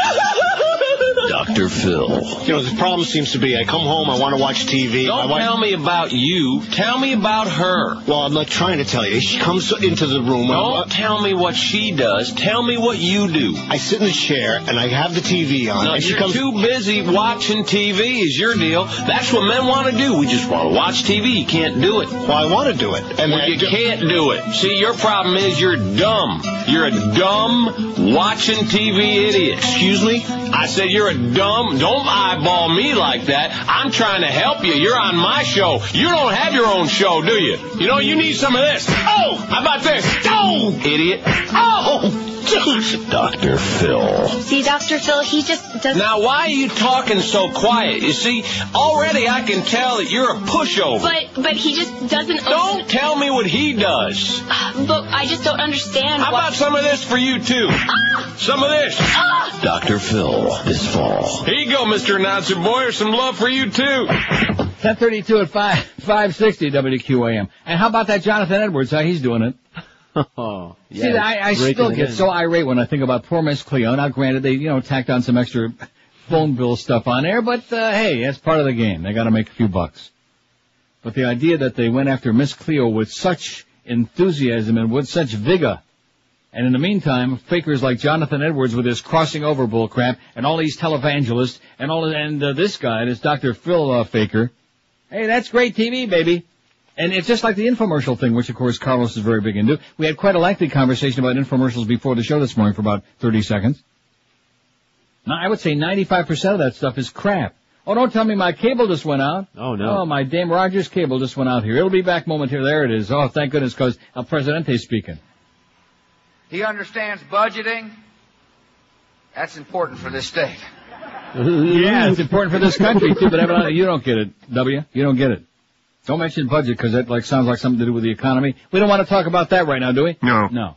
Especially the green arrows are on there. The Dow's up a few points, NASDAQ's up a few. We'll see how long that lasts. Until he's done talking. I see. Like every other day that he opened up a mouth in a tank. That always seems to happen, Every day. It's either him or old Greenspan, one or the other is on there, and every time it looks like a little bit of green is coming back into there, and all of a sudden you can watch it dropping like a gigantic rock. Officials didn't heed warnings, ex-election trainer says on radio. This is from the Herald today, so there's a chance it could be accurate. The woman responsible for training poll workers for the September 10th primary says she repeatedly warned Miami-Dade County's top election officials there'd be problems, but they didn't listen. Leonora Uribe, who was fired last week, took to Spanish-language radio to attack her bosses, Election Supervisor David Leahy and Deputy Supervisor Gisela Salas. Uribe said the department resisted change, and she predicted voters would face bigger problems on November 5th. Oh, I can't imagine that, can you? Nah, bigger? Dade Mayor Alex Pinga Pequeña questioned Uribe's motives. He said she had not mentioned any of those concerns when he met with her after a protest by some trainers over her dismissal. Why is she saying that Saturday on the radio, but she's not saying it with me, he says. Among Uribe's allegations, Salas and Leahy were responsible for the failure of the September 10 election. During a weekend interview, she said, they knew what was going on, and if they didn't know, I was constantly reminding them almost daily. Trainers sometimes lack proper equipment and materials to prepare for their classes before last week's municipal elections. When she complained, election officials insisted she direct them to these sessions anyway. After she questioned that idea, Salas ordered her to go home, and later she was fired for leaving work. The Elections Department made pitches in Spanish to recruit elderly Hispanics who spoke little English, despite a state law that requires poll workers be proficient in that language. Knowing our audience, I think I better read that very short sentence again, okay? Because it's going to make their blood... Talk about Boiling Springs, North Carolina. It's going to make their blood boil. They're going to be pissed off and fired up. And what can you say about this? Because it's so typical of what goes on, and that's why nobody in their right mind wants to live there unless they're forced to be there. You know what I'm saying, Carlos? Only in the Banana Republic, baby. Only in Miami. The Elections Department made pitches in Spanish to recruit elderly Hispanics who spoke little English, despite a state law that requires poll workers be proficient in the language. And, of course, wouldn't it be great to have a whole bunch of old Julios in there working in the polling places? The person in charge of poll worker recruitment consistently filled classes well beyond department limits, despite protests by trainers. Under department guidelines, classes were not to have more than 20 people. It's a tactic to throw you out in the field, Uribe recently told the Herald. When they say just have them do it, that impacts the county. Uribe took similar complaints to the Spanish-language radio station La Poderosa, which on Monday rebroadcast her allegations. She also spoke on gospel station WMBM with the unctuous Bishop Victor T. Curry about what she considered to be unfair treatment of poll workers with that professional Sparta Victor Curry, who don't like this show, by the way. Too bad, Victor. We're doing pretty damn good, okay? So blow it out your ass and go have some watermelon. Some of Uribe's concerns mirror those contained in a report by County Inspector General Chris Maisel. It concluded that County and Elections Department officials did not do enough planning and organizing, even after being repeatedly notified about deficiencies. The report also faulted poor poll trainer working and experience level of some of the 50 people hired as trainers. Leahy fired Uribe last week, saying she abandoned her training duties while the department was preparing for the October 1 municipal elections in North Miami and Palmetto Bay. Leahy, who was working on today's Miami Lakes election, did not return calls, but Salas said the department did have difficulties in getting election systems and software, the manufacturer of the Ivotronic touch screen machines, to assist in the training. But I believe we've overcome these difficulties, Salas said. At this point, Mrs. Uribe is out in the community unnecessarily giving the appearance of friction and lack of cooperation among the administrative staff in particular. Pinga Pequena also said he received emails from elections employees upset with Uribe's broadcast comments. The mayor said he suspected her appearance on La Poderosa as part of a campaign by opponents of the county's human rights ordinance who repeatedly criticized the elections department. He suggested that the criticism was designed to galvanize supporters to launch a petition drive to get another initiative on the ballot. They're vilifying elections because they're trying to build a new case for new elections, he said. I can't imagine them doing that on Spanish language radio. Can you? Nah. That would be bad. Can't believe that for a second. How's that poll coming? Who do you think represents the greatest threat to the world today? We got 269 votes. Born Again Christians, 85. George W., 74. Mo Howard David, 35. I'll tell you one thing, he represents the greatest threat to a lot of people that work at QAM, Mo Howard David. Maybe not to the world at large. But boy, all you got to do is look at him cross-eyed or even suggest that you might like me, George, or Carlos, or anybody associated with our show, and you're out. Don't come back in here. Don't put him on the air. Get him off the air. Let him do the updates, but don't let the beast on the air again. Shut off his microphone right now, and I'll go back to bed. Not. I bet she's listening right now on his day off mode, don't you think? No, of course not. He pretends he don't listen to the show. Wait till he finds out that we actually got his birth date. I'm talking about not just June 3rd, but the year. That's coming up a little later on. Let's see. I'm going back to this. Born Again Christians, 88. George W. Bush, 76. Mo Howard David, 35, a week 3rd. Al-Qaeda 29, Iraq 24, Saudi Arabia 13, Israel 6, and Iran 6. Of course, when you add you've got a divided thing there with the fanatical Arab factions. So if you add like Al-Qaeda in Iran is 53 and Saudi Arabia 65, 71. See what I'm saying? Yes. So they'd be right up there, but we kind of divvied it up.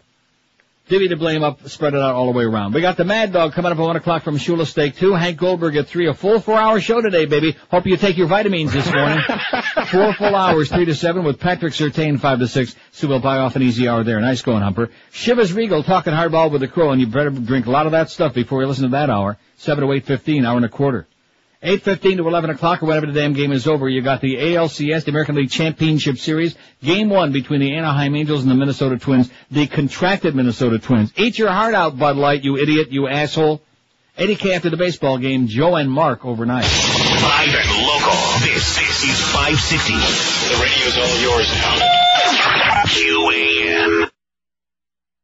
Hey, hang this up, baby. Online Casino Radio, 560 WQAM presents Captain Mo Vainaroo. The ratings for the sports format were so bad, we had to start paying the sponsors. And when the only 3 listeners we had asked to get paid for listening, well, we thought we'd give this a try. Hey, hello, boys and girls. This is your old veiny Captain Vainaroo.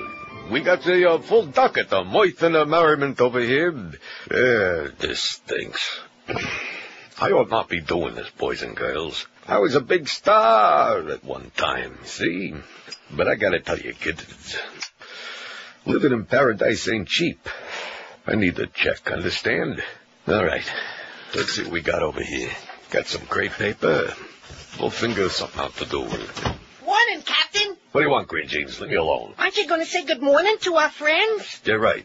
Morning, Moose. They call me Mr. Moose, 'cause I be home like a moose. I'm glad to hear it, man, Dingo Man. You be dissing me? Nah, pipe down, pal. You moolies are all right by me. Got the good, strong loins from proper breeding. I just don't know what you just said. That's 'cause you're stupid.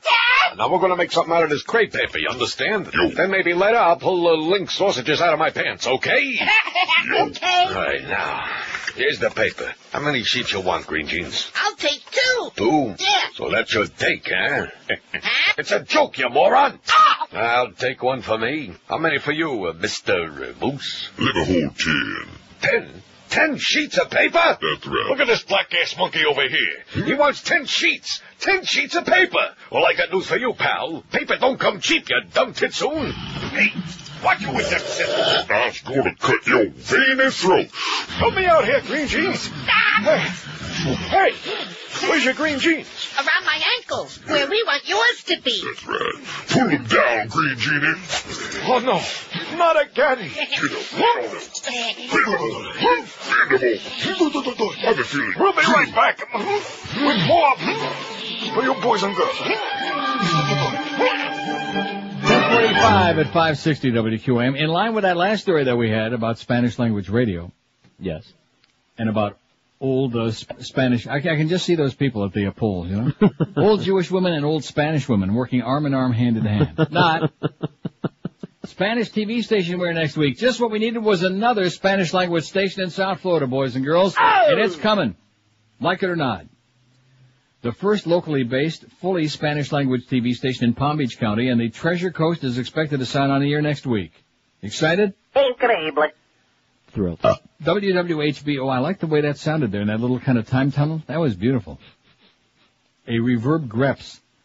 WWHB Channel 43 will operate out of Stewart. There's a need in the market for this TV station, said WWHB owner Bill Brothers, who will continue to own and operate 10-year-old WTCN Channel 14. I do like his sewing machines, though. Brothers? Gladys Pinero, president of the 100-member Spanish-American Club of the Treasure Coast, said she was happy to hear about the new station. There are so many moving here. Every time I go to Publix, I hear more people talking Spanish. Oh, this is what everybody in South Florida just needed to hear, okay? The 2000 census classified 12.4% of Palm Beach County's 1.1 million residents as Hispanic. Hispanics numbered 32,620 in Martin, St. Lucie, and Indian River counties. WWHB is expected to reach by antenna 85% of the local TV market, which includes an area stretching from Sebastian Inlet to Boca Raton in Okeechobee County. Brothers said his Spanish language outlet is not considered a must-carry and therefore will not be offered on local cable systems, at least not in the beginning. He said he purchased the station from WAQTV 19 Inc. Terms were not released. Channel 19, which has been off the air for about a year, was forced to move to Channel 43 to avoid interference with the digital signal of Miami's WD. It says BZL, but it's DZL, isn't it? Yes, it Channel is. 39? DZL. Yeah. Well, they got it. This is in the Sun Sentinel, so it's another mistake. That station will operate on Channel 19 in Dade County. The broadcaster who said landing the license took a year said Channel 43's antenna will be situated in a 1,000-foot tower in Hobe Sound. We should reach from Boca to southern Indian River County, said of his new station, which doesn't have a specific on-air date yet, but it's coming, baby. It's coming. We wish him well, said Greg Wyatt, owner of Fort Pierce's WIRA AM 1400 radio. We've had very good luck with Hispanic programming. Wyatt said he hopes Brothers will offer local news. How do you like that? They got a Spanish language radio station in Fort Pierce. Had no idea. Lake Worth-based Radio Fiesta AM 1380 provides Spanish language news and plays ranchero music, popular in Mexico and Central America. What the hell is ranchero music? I thought that was a salad dressing. Mexican music. It's for the tomato pickers. La Cucaracha, you mean? Right. Mariachi. Some of that hoochie coochie, like some of that Luis Miguel stuff, the hoochie coochie stuff he did? That big hat music. I see. Da-da-da, like that. Yeah, there you go. With a lot of the maracas. Stuff like that.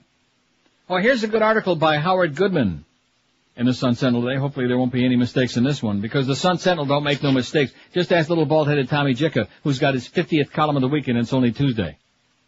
Prejudiced or pandering, the private side of Bush, and we're talking about Governor Jeb here, writes Howard Goodman in today's Sun Sentinel. It's a month until Election Day, and candidates are vying for your vote by swathing themselves in the kindest, gentlest images that advertising can buy. I haven't seen so much endearing footage since Bambi. Here's Representative Clay Shaw with smiling senior citizens. Here's Democratic gubernatorial candidate Bill McBride airboating in an Everglades bathed in sunset amber. Here's his opponent, Governor Jeb Bush, encircled by happy school children. In the hands of the ad men, each of these guys glows like a combination of Albert Schweitzer and Santa Claus. But every once in a while, we get a glimpse behind the curtain. Such a moment occurred last week when Governor Bush entertained a delegation of Panhandle legislators by giving some juicy details about the feckless caretakers of Aurelia Wilson, the 60-year-old whose disappearance has given Florida yet another black eye. Oh, that was just a manner of speech, wasn't it? Right, no pun intended. The girls' guardians, Pamela and Geraldine Graham, were arrested Wednesday on allegations they illegally collected $14,000 in pubic assistance checks.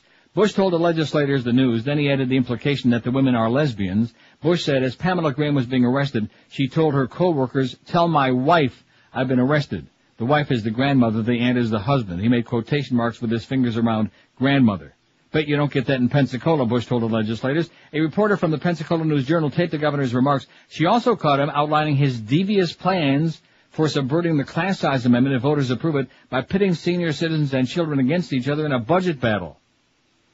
Criticized, Bush the next day said he thought the gathering was private, didn't know a reporter was listening. He said he was only kidding about devious plans and didn't mean any disrespect to lesbians. No, Sure. then why bring it up? What possible relevance does a surmise about the women's sexual orientation have to do with the tragedy of a missing little girl for which a state agency bears a good share of responsibility? If Bush's idea was to deflect blame onto the caretakers, he didn't need to embellish with a nugget to titillate the rubes. Geraldine Graham's record of arrest and 40 aliases speaks volumes enough about her character. I can think of two possible explanations. Either the unvarnished Bush really is as smarmy and homophobic as his unscripted remarks suggest, or he's following a Bush family tradition. Remember when Poppy boasted that he'd kicked a little ass after debating Geraldine Ferraro? He's acting the good old boy when he thinks that's what his audience wants to hear. Take your pick. The governor's either prejudiced or he's pandering. Nadine Smith, executive director of Equality Florida, perhaps the state's largest gay and lesbian advocacy group, says the Bush captured on tape is the Bush she knows. He's been at best indifferent and at worst openly hostile on gay and lesbian issues, Smith said. He's declined ever to even meet with a group which reports 50,000 members. Smith said Bush brushed off one request for a meeting with an email saying, I'm not in favor of extending special rights to the gay and lesbian community. He added that he's opposed to gay and lesbian marriages and adoptions and frowns on benefits to domestic partners. But these issues aren't about special rights. They're a matter of acknowledging basic human rights to people now denied them. Besides, you don't have to be gay or lesbian to be offended that Florida's chief executive thinks it's okay to make sniggering remarks that would sound ignorant from a 12-year-old. Jeb, you should apologize, and seeing as how you're not so great without a script, here's a little help. Just say, I shouldn't have made the comment. I'm sorry. Writes Howard Goodman in today's Sun-Sentinel. How do you like that? You go, Howard. But he ain't going to do it because we know he's a bigoted piece of right-wing born-again turd, okay? Follows that same old party line. And, of course, isn't it interesting that he uses that same term about special rights? Sounds just like what those right-wing spics were using in Dade County to try to overturn the gay rights ordinance. Right, that's the spiel. Special rights, not equal rights, right. Same old tired ultra-right-wing agenda that we've been here now for 15 years and more. Ariana Huffington writes, the Iraq question nobody's asking. No one in the Bush administration is talking about how many of our soldiers will be sent home in body bags. She says, sitting on a desk somewhere in the Pentagon is a computer printout listing projected American casualties for a range of Iraq invasion scenarios. Unfortunately, these vital figures are the only numbers that haven't been part of the war debate. We've heard all kinds of estimates about how much the war is going to cost, including Ari Fleischer's ultra-macho bullet to Saddam's head discount special, how many troops will be deployed, how much the price of oil may go up, and the over-under at how long our forces will have to remain in Iraq. We've been given head counts of Iraq's fractious Kurds and Shiites, reference numbers for Security Council resolutions defied, and been frequently reminded that Saddam has remained in power for 34 years, 11 of them since the last time we tried to send him and his mustache packing. But no one in the Bush administration is talking about how many of our soldiers will be sent home in body bags, and not a single reporter has stood up at a press conference or one of the president's countless fundraising appearances and asked, Mr. President, how many young Americans are going to die? Will the deaths number in the hundreds, as was the case in Desert Storm, and as would be again if Saddam collapsed like a cheap umbrella? Or will they be closer to the 10 to 50,000 some experts have predicted? And is Saddam the clear and present danger that would justify asking our sons and daughters to give up their lives for their country? The question of casualties is all the more important given the weight attached to polls showing that over 70% of Americans support an invasion of Iraq. This purported groundswell of public opinion is being dropped like an old-fashioned dumb bomb to kill dissent on both sides of the political aisle. Let's set aside for a moment the ludicrousness of basing our national security policy on the shoot-from-the-hip responses of a person who's been interrupted in the middle of dinner or a soapy shower helping the kids with their homework and asked by a pollster, do you support the president's policy on Iraq? The fact is the number of Americans in favor of going to war with Iraq plummets down to only 39% in the latest Zogby poll when the prospect of thousands of American casualties is added to the question. And such a bloody outcome is very likely given the kind of urban warfare it's going to take to oust Saddam. Forget about the caves of Tora Bora or the open desert cakewalk of the last Gulf War. Baghdad is a densely populated city of 4 million people, roughly the same size as Los Angeles. Picture our troops having to battle their way down Hollywood Boulevard in search of a lone madman. We have to be prepared to fight block by block in Baghdad, says General Joseph Hoare, the former commander-in-chief of the Military Central Command. All our advantages of command and control, technology, mobility, all of these things are in part given up, and you're working with corporals and sergeants and young men fighting street to street. It looks like the last 15 minutes of Saving Private Ryan or every frame of Black Hawk Down. The high number of casualties that would result from gaining control of a heavily defended Baghdad is the main reason Colin Powell, Norman Schwarzkopf, and the president's father pulled up short of the capital city last time we took on Saddam. And remember that Saddam is a master of that ruthless strategy of defense known as the human shield. Even the smartest bombs will not be able to discern between Republican guardsmen and Iraqi children. That'll be the dangerous business of Army Rangers, Marine Expeditionary Units, and other special forces. And unlike the Gulf War, which was primarily about the liberation of Kuwait, this war is about the elimination of Saddam. We've heard again and again that this ruthless despot will do anything, no matter how reckless or costly, to preserve his own regime. And we also know that he's been amassing stockpiles of biological and chemical weapons, hideous high body count instruments disdained by the civilized world. You don't have to be George Tenet to connect these dots. Saddam will use whatever weapons he can in the impending fight to the finish. If he's going down, he's taking as many of us with him as he can. The likelihood is very good that he could use weapons of mass destruction. General John Shalakar-Levy, former chairman of the Joint Chiefs of Staff, told the Senate Armed Services Committee in September it could get very messy. The casualties, in my judgment, could be very high, he said. We're told by the proponents of invading Iraq that it's a bold step necessary to prevent future casualties, but in order to make an informed decision on the war, shouldn't the people be told how many present casualties will have to suffer in order to avoid these future ones? Asks Ariana Huffington in today's Salon.com. You go, girl. 10:56 at 560 QAM. We're Sports Radio 560 QAM. Roger Scott.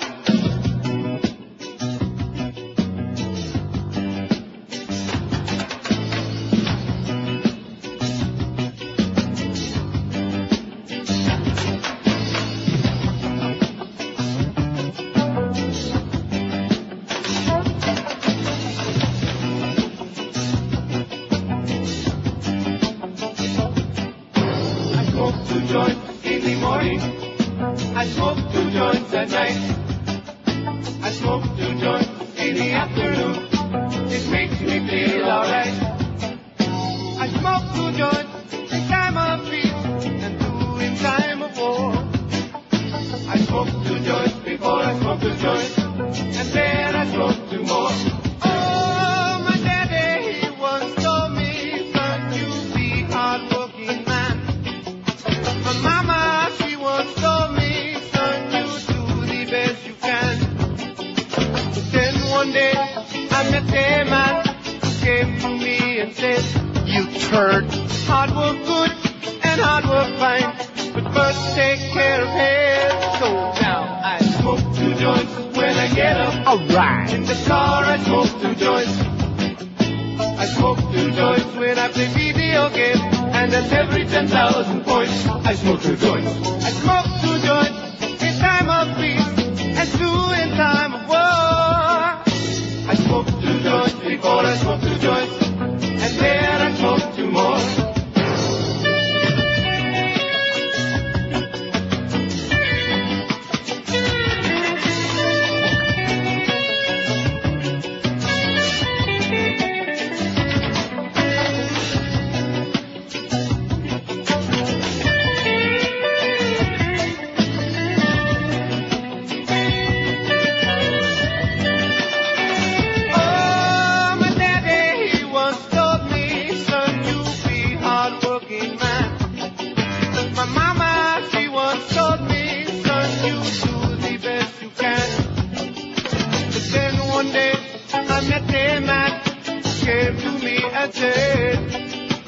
Hard work good and hard work fine, just take care of health. That's why I smoke 2 joints in the morning. I smoke 2 joints at night. I smoke 2 joints in the afternoon. It makes me feel alright. I smoke 2 joints in time of peace and 2 in time of war. I smoke 2 joints before I smoke 2 joints, and then I smoke 2 more. Oh, 2 joints. That's what I do. Oh, 2 joints. Come and smoke 2 joints with me in the morning. Oh, 2 joints. Come and smoke 2 joints with me in the afternoon. Yeah. Oh, 2 joints. Hey, would you rather smoke 2 joints or would you rather do your homework? Oh, 2 joints. I knew you were gonna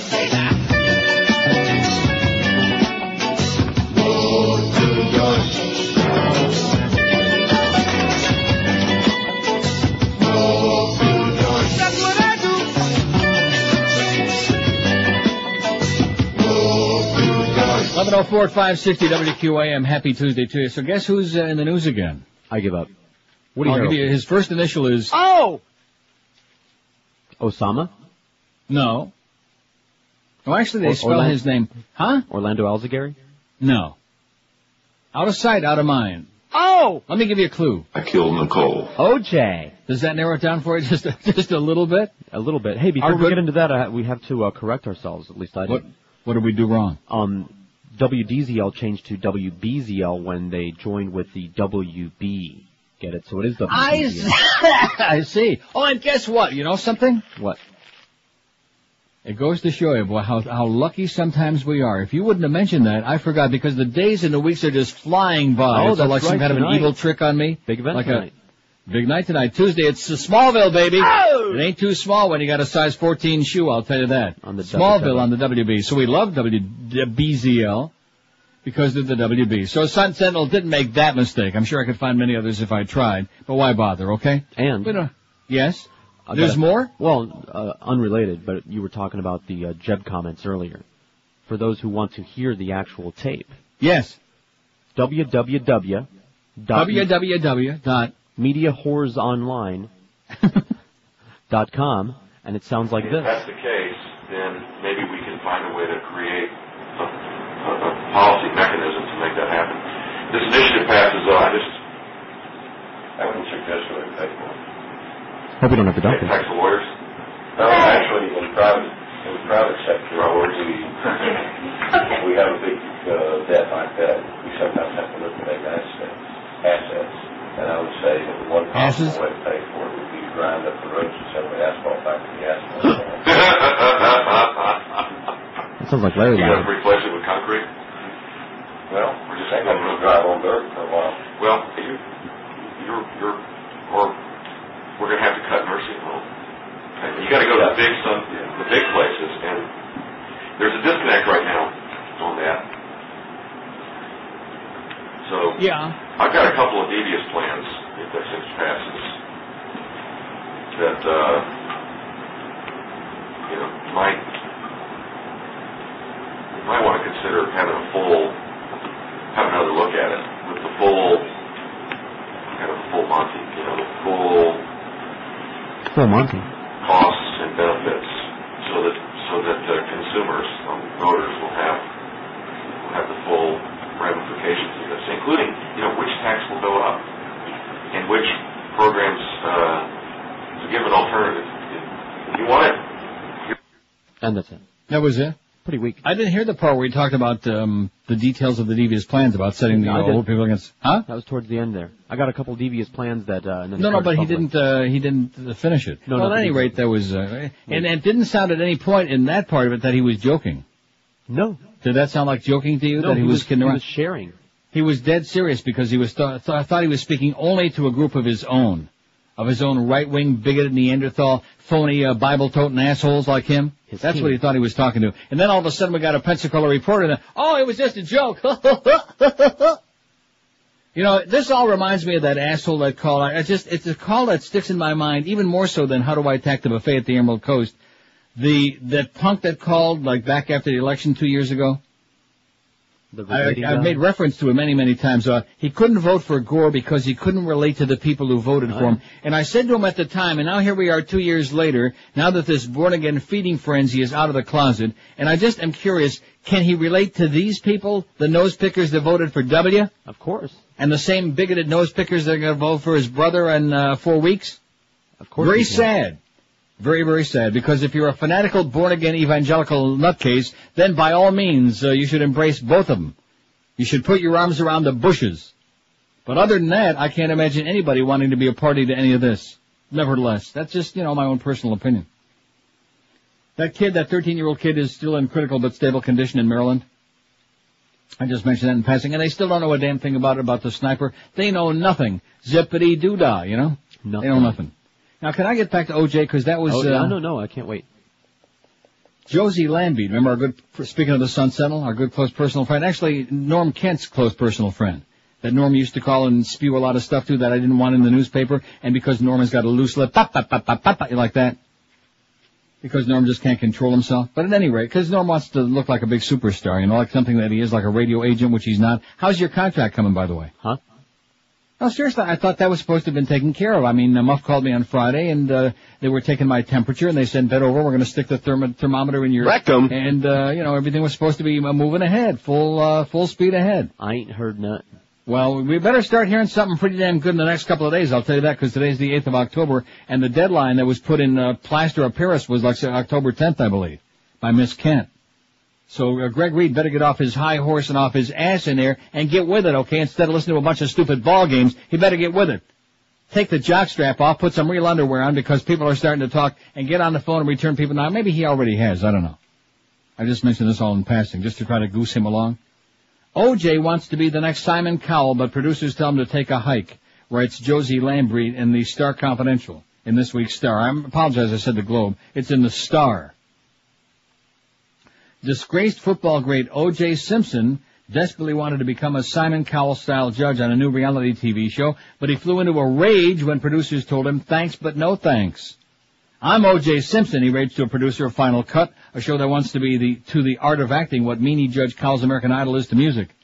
A rep for Simpson, then the alleged double murderer himself, approached Final Cut's makers in Vancouver, British Columbia, to beg for a job as a judge, but when he was turned down, Simpson let loose a rambling monologue about his fame. I'm famous, nobody puts me off. What?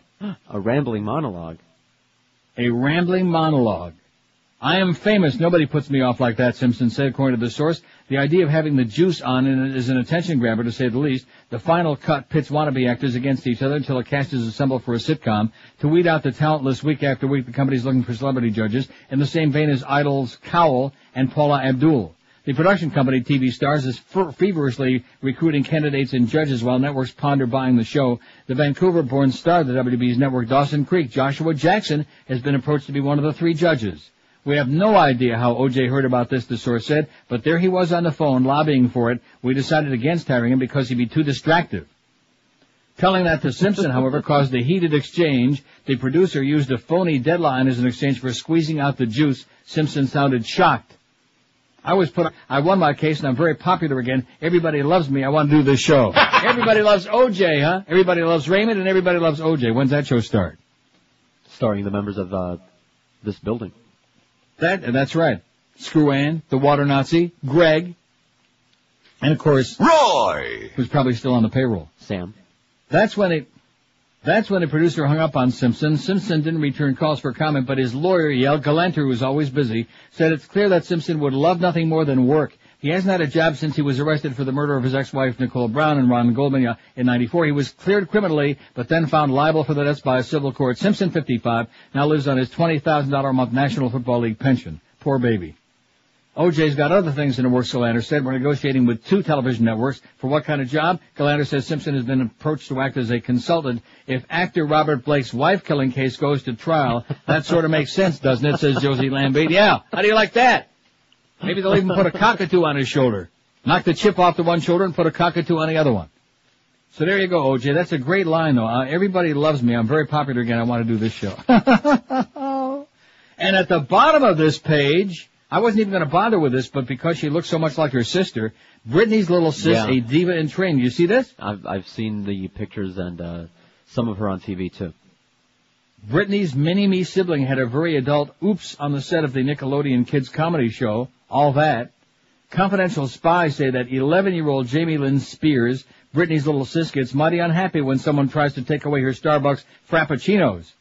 The pint-sized fledgling pop star is currently filming skits for the show in L.A. On the set, she was recently summoned to the makeup chair. She came in with a huge Frappuccino loaded with whipped cream, my snitch says. She was sitting in the makeup chair slurping it. The makeup artist kept asking her to stay still, but Jamie Lynn wouldn't do it. So the grown-up nicely took the drink away.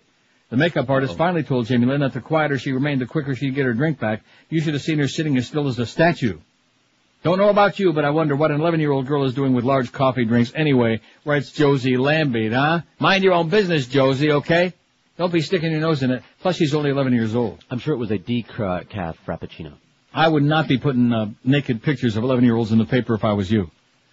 11:13 at 560 WQAM. Let me tell you right now about shopping for a new mattress. One easy call. That's all you do is stick your finger on those buttons and dial 1-800-MATTRESS, 1-800-MATTRES. I've been doing this for years. I mean, you don't need a mattress that often, but every few years the mattress wears out, you start feeling it, you don't get a good night's sleep, and it's time to say adios to the old mattress and get you a great new one. And so I pick up the phone like you should and call the experts at Dollar Mattress because I know I get a great deal, unbeatable service, and a sensational name brand mattress at an unbeatable price. How can you beat that? Call 1-800-MATTRESS. Pick the brand name mattress you want. Serta, Sealy, Simmons, King Core. They got exactly the one you're looking for in stock, ready for just about immediate delivery within just a couple hours after you call, or any 2-hour window that's convenient for you. Any day of the week, 7 days a week. You pick the time, and they'll be there. And unlike those bedding stores, they got everyday unbeatable low prices, and they'll never do the old bait and switch. Exactly the mattress you want will be coming on your way to your house. They come into your home, they take away the crappy old bedding, they set up the brand new one, and if it isn't exactly what you want, and you got up to 30 days to decide that, they'll take it back and exchange it for you, no questions asked.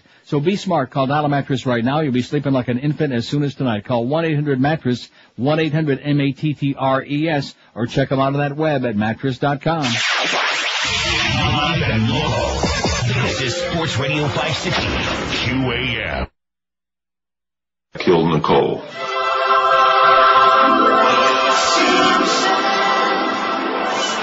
Emergency. Can you get someone over here now to 325 Gretna Green? He's back. Please. You little... What is he doing? Is he threatening you? It was nuts. Are you mad, woman? Or is he just harassing you? You're going to hear him in a minute. He's about to come in again.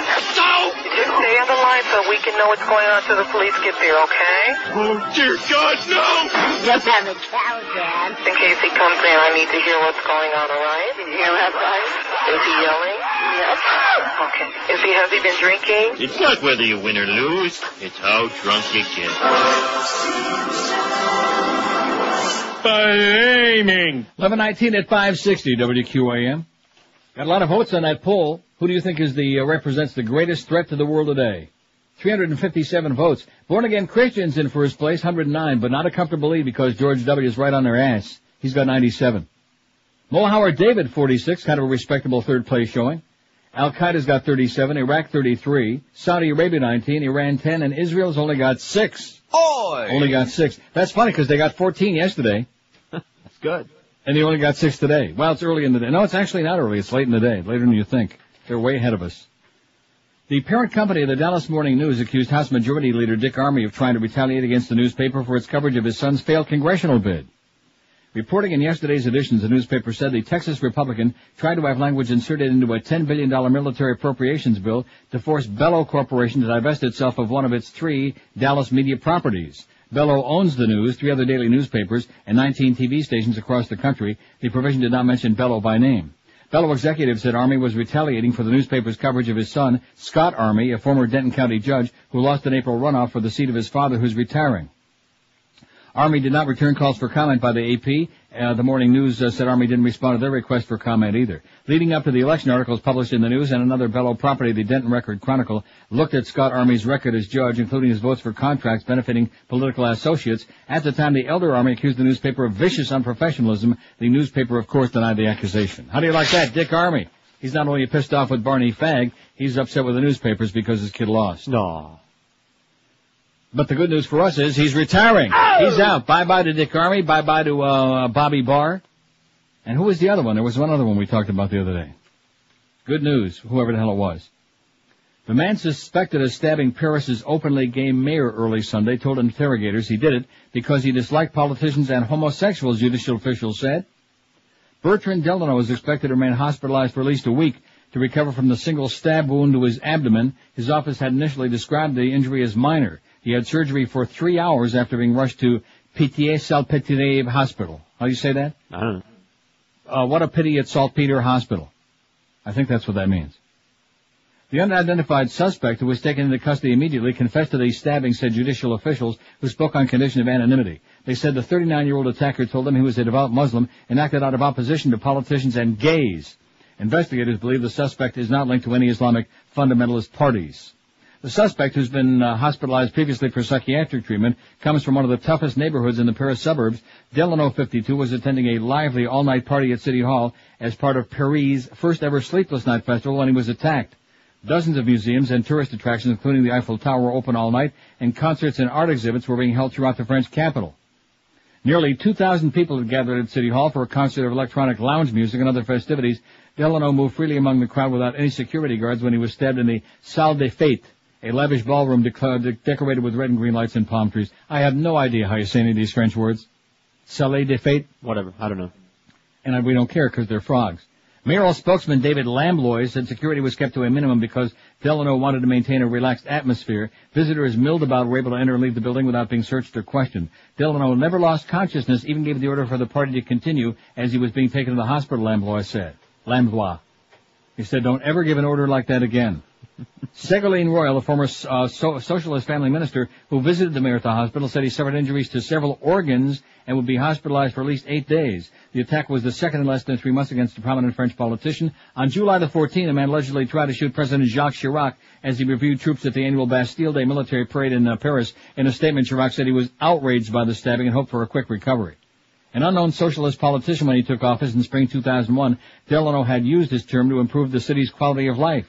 One of a handful of openly gay politicians in France, Delano disclosed his homosexuality on a TV program in 1999, and the revelation caused few waves. He's known for splashy gestures, including turning the banks of the Seine River into a beach replete with sand, palm trees, and parasols. The Sleepless Night Festival was another innovation from his orifice. How do you like that? Splashy gestures.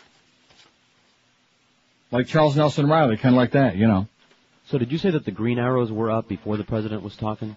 Oh, please don't tell me that the arrows are red. Okay, Let me take it. Oh, no, the president spoke and... Yeah, the Dow was up about 25, the NASDAQ was up a few, and now the Dow is down 55, the NASDAQ's down 6, and they're both sliding like a rock. Every day for a week and a half. In fact, the Dow now, how now, you old Dow, is under 7,400. It's now 7,367. Can you believe it? Never fails. Every time this man opens his mouth on TV, everybody runs to the phone, gets their broker on the phone. Sell! Sell! You know, because it's a reminder, I guess, that that's what we got. Now let's see, what's this fax here?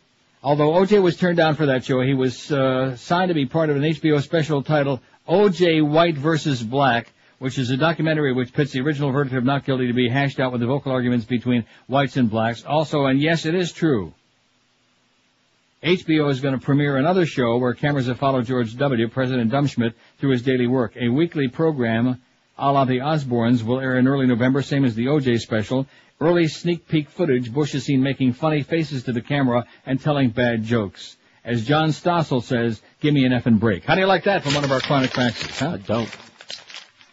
So we can see what the thing about the funny faces, I'd read about that. That's one of his favorite things. He's a clown. Yeah, like the thumbs in the ears and that, the thing with the fingers, the Alfred E. Newman deal. Of course, you don't have to act to do the Alfred E. Newman deal. Just act natural, like the Beatles would say. And he's catching up now in our poll. Who do you think represents the greatest threat to the world today? Born Again Christians 109, but George W. 102 out of 369 votes. Mo Howard's got 50. Al-Qaeda 37, Iraq 36. I think they're spreading them out today, the nutcases. Saudi Arabia 19, Iran 10, and Israel still stuck on 6. Oy! Better get busy, Ariel. Better get your Ariel out. Yeah, that's how he finds them, the Palestinians with it. He's got a long aerial. He's got a divining rod. 26 past 11 at 560 WQM. We got the Mad Dog. All right. Coming up at 1 o'clock today, who I'm sure will still be quelling in the wake of that Dolphin win on Sunday. It's only one game, baby. He'll be quelling. Talking about the electric atmosphere and about that Olindo Mare. How come we never got any feedback on that? Because I asked the Beast about that this morning. He made fun of that. Oh, no, he didn't. He said, that's how I think you pronounce it. You ought to be talking to your buddy Joe Costello, because he went to school with Olindo, and he would know how you pronounce his name. Now, if everybody else in the world says Olindo Mare, I'm assuming that we're all right. But it could be Olindo Mare, rhymes with he can sure play, and he's not gay. And what do you say? And gay soiree. 26 after 11 at 560 WQAM, and let me tell you about Oleomed right now. At this point you say to yourself, what more can you say but just go out and buy some, after all this time? Just go out and start taking it. Can it hurt? Of course not. And it can only do good things for you. That's what it's all about. Oleomed is a little soft gel capsule. It's easy to take. You just pop it right in your mouth, and it contains good stuff, and they make a different product geared to help each different part of your health, your thing. It contains pharmaceutical-grade olive oil combined with vitamins, minerals, and herbals, and they have one product specifically designed to help your heart, one for your blood pressure to keep it down and calm, one for your cholesterol, and one for your prostate, all in an easy, like I said, soft gel capsule, easy to pop. And it's also got the product for circulatory, for your digestive endocrine system, your skin and bones, even your mind, all using the benefits of the purest olive oil you've ever seen in your life. And Oleomed makes products to help men and for women's health as well. So if you want to pick some up, just hop in the old car, get out on the highway, and good luck to you. And pick some up at Whole Food Markets, Walgreens, Sedanos, and Navarro Pharmacies. You know who always says good luck to you? Yeah, I do. For more information, call, well, this isn't his account, and thank God. For more information, call Oleomed at 1-866-OLEOMED. That's 866-OLEOMED. How's Skippy doing, by the way? You seen him lately? Not lately. And you can also order this outstanding product online if you like at OleomedAmerica.com. Maybe they know how Skippy's doing at Oleomed. Live and local. We're Sports Radio 560 QAM. What's this obsession with hokey? Good morning. Owning a home lies at the heart of the American dream. It serves as the foundation of many Americans' financial security. And the good news is this. Less than half of all African Americans and Hispanic Americans are homeowners. We must prevent minorities from owning a piece of the American dream. So I have asked the Congress to join me in creating a second obstacle to minority homeownership, permanent complexity and difficulty of the purchasing process. But government action isn't enough. That is why I've challenged the real estate industry leaders to join with the government in a major nationwide effort to increase abusive and unscrupulous lenders with an overriding and urgent mission, prevent minorities from owning a piece of the American dream. And we are doing just that. Thank you for listening. And you're welcome. Mean-spirited right-wing bastards, I guess, is the best way to describe the Bush brothers, you know? Yeah, the whole family, the whole clan. Boy. I keep thinking more about that Jeb Bush thing, you know? And then after hearing the audio, there was no joke intended. There was nothing that was humorous. The only joke was intended about the lesbians, you know, with the quotes, that thing, but not a funny joke. Sick. Really sick. And then that's what they're all about. Just like that that Broad said. 11:31 at 560 WQM. Bush administration plans to appoint scantily credentialed doctor to influential FDA panel on women's health policy, battle raging over doctor whose writings recommend scripture readings and prayer for headaches and premenstrual syndrome. This from Time Magazine. You ready for that? I'm locking myself in. His writings recommend scripture readings and prayer for headaches and premenstrual syndrome. He'll lead the FDA panel that looks into hormone replacement therapy, the biggest issue in women's health. By the way, prayer doesn't help. It says a quiet battle is raging over the Bush administration's plan to appoint a scantily credentialed doctor, Dr. W. David Hager, to head an influential FDA panel on women's health policy. Times' Karen Tumulty reports, and there's quite a tumult about it. Hager is an obstetrician gynecologist whose writings include a book titled As Jesus Cared for Women, Restoring Women Then and Now, and Stress and the Woman's Body, which he co-authored with his wife Linda. The book Stress puts an emphasis on the restorative power of Jesus Christ in one's life and recommends specific scripture readings and prayers for such ailments as headaches and premenstrual syndrome, Time reports. Though his resume describes Hager as a University of Kentucky professor, a university official says Hager's appointment is part-time and voluntary and involves working with interns at Lexington Central Baptist Hospital, not the university itself. In his private practice, two sources familiar with it say Hager refuses to prescribe contraceptives to unmarried women. Hager did not return several calls for comment, Time Magazine reports. FDA advisory panels often have near final say over crucial health questions. If Hager becomes chairman of the 11-member Reproductive Health Drugs Advisory Committee, he will lead its study of hormone replacement therapy for menopausal women, one of the biggest controversies in healthcare. Some conservatives are trying to use doubts about such therapy to discredit the use of birth control pills, which contain similar compounds. The panel also made the key recommendation in 1996 that led to approval of the abortion pill, RU-486, a decision that abortion foes are still fighting. Hager assisted the Christian Medical Association last August in a citizens' petition calling upon the FDA to reverse itself on RU-486, saying it's endangered the lives of the health of women, Time reports. Hager was chosen for the post by FDA Senior Associate Commissioner Linda Ari-Skladany, a former drug industry lobbyist with long-standing ties to the Bush family. Let me read that sentence again, okay? Hager was chosen for the post by FDA Senior Associate Commissioner Linda Ari-Skladany, a former drug industry lobbyist with long-standing ties to the Bush family. Skladany rejected at least 2 nominees proposed by FDA staff members, Donald R. Madison, former dean of the University of Pittsburgh School of Public Health, and Michael F. Green, director of maternal fetal medicine at Massachusetts General Hospital. Despite pressure from inside the FDA to make Hager's appointment temporary, sources say Skladany has insisted that he be given a full 4-year term. FDA spokesman Bill Pierce called Hager well qualified, Time reports. How do you like that, huh? Oh, I'm going to be ill. Exactly. Like I keep trying to tell you, baby. They stole the election, and these right-wing fundamentalist lunatics are taking over the whole goddamn country. They couldn't do it back when Reagan was in there. They came as close as they thought they ever were going to do back then. And then we kind of fended him off for a while because it come to find out that Bush 1 wasn't in that category. He wasn't of that mentality. And then, of course, Bubba sure as hell wasn't. And so they had to steal the election to work their way back in here so we can appoint fascists like this in very highly sensitive posts to organizations like the FDA, etc. And, of course, not to mention all the judges. Wow. Absolutely nauseating. I think you owe an apology, by the way, to Gary Condit. We'll get to that story in a minute. No. More important story, something more positive first, okay? I don't think she looks all that good. Man, he's a lot prettier than she is. Unless this is a bad picture. Tara Reid. Oh, no, she's cute. Ooh. Totally Woo. cute. Huh? She's very cute.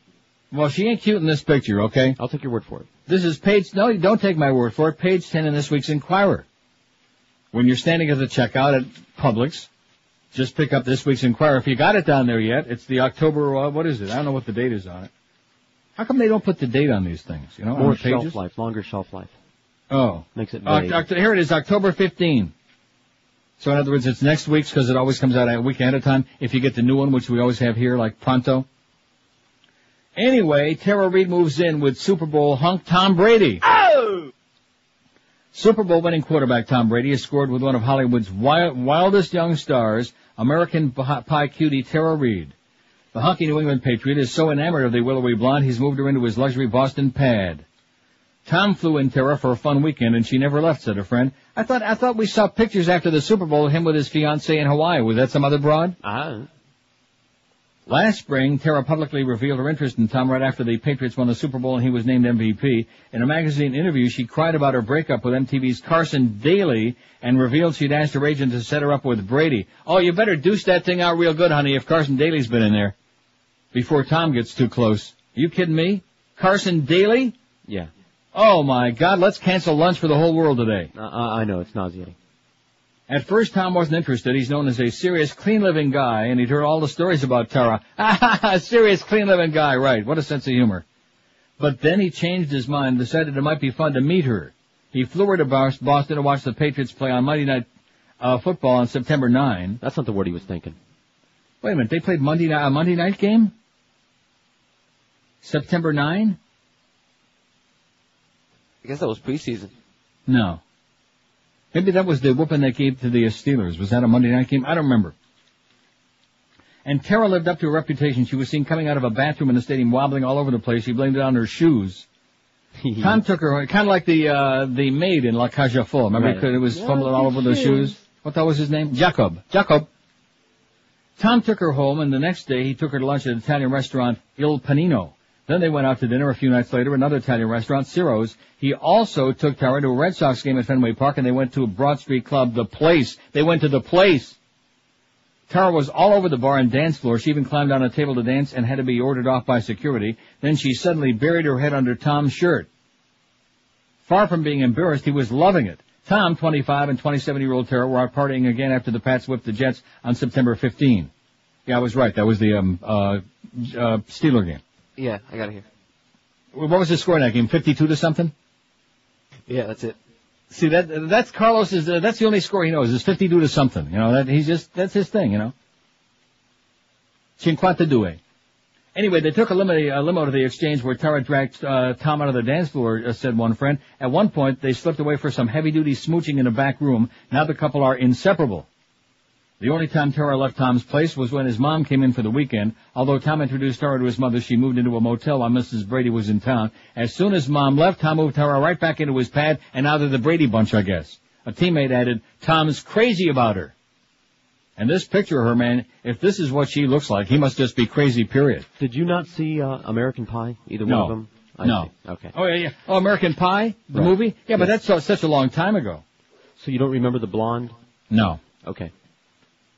The only person I remember from American Pie was, what's his name? Huh? Chris Klein. Chris Klein, I remember him. Don't see him anymore. He kind of vanished in the woodwork. You see Josh, what's his name all over the place? Josh, Friedman? Oh, Josh Hartnett?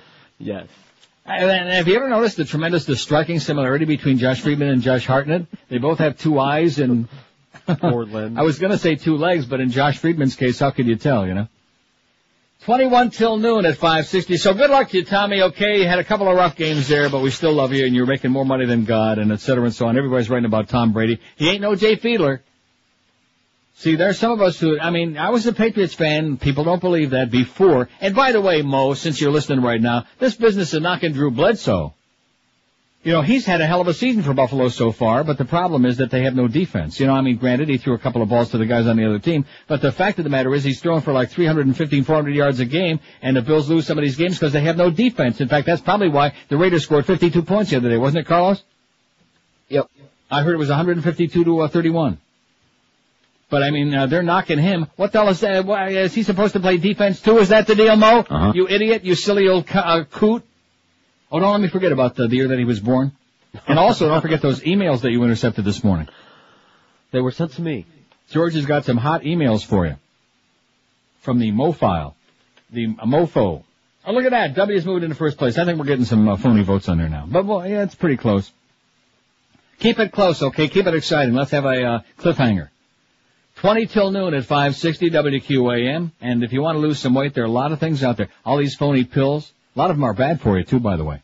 Have all kinds of crap in them. And then, of course, there's the stuff you're supposed to drink, and you lose 20 pounds overnight while you're sleeping. That Hollywood diet, whatever they call it. If you really want to lose weight, the safe, delicious way, and I've tried them all, believe me, Balance for Life is almost unbeatable because the food is delicious. It's not as restrictive as some of the other diets out there, and it's based on the Zone diet, which is very effective but highly complicated. They take all the complication out. As a matter of fact, this morning, I filled out my sheet.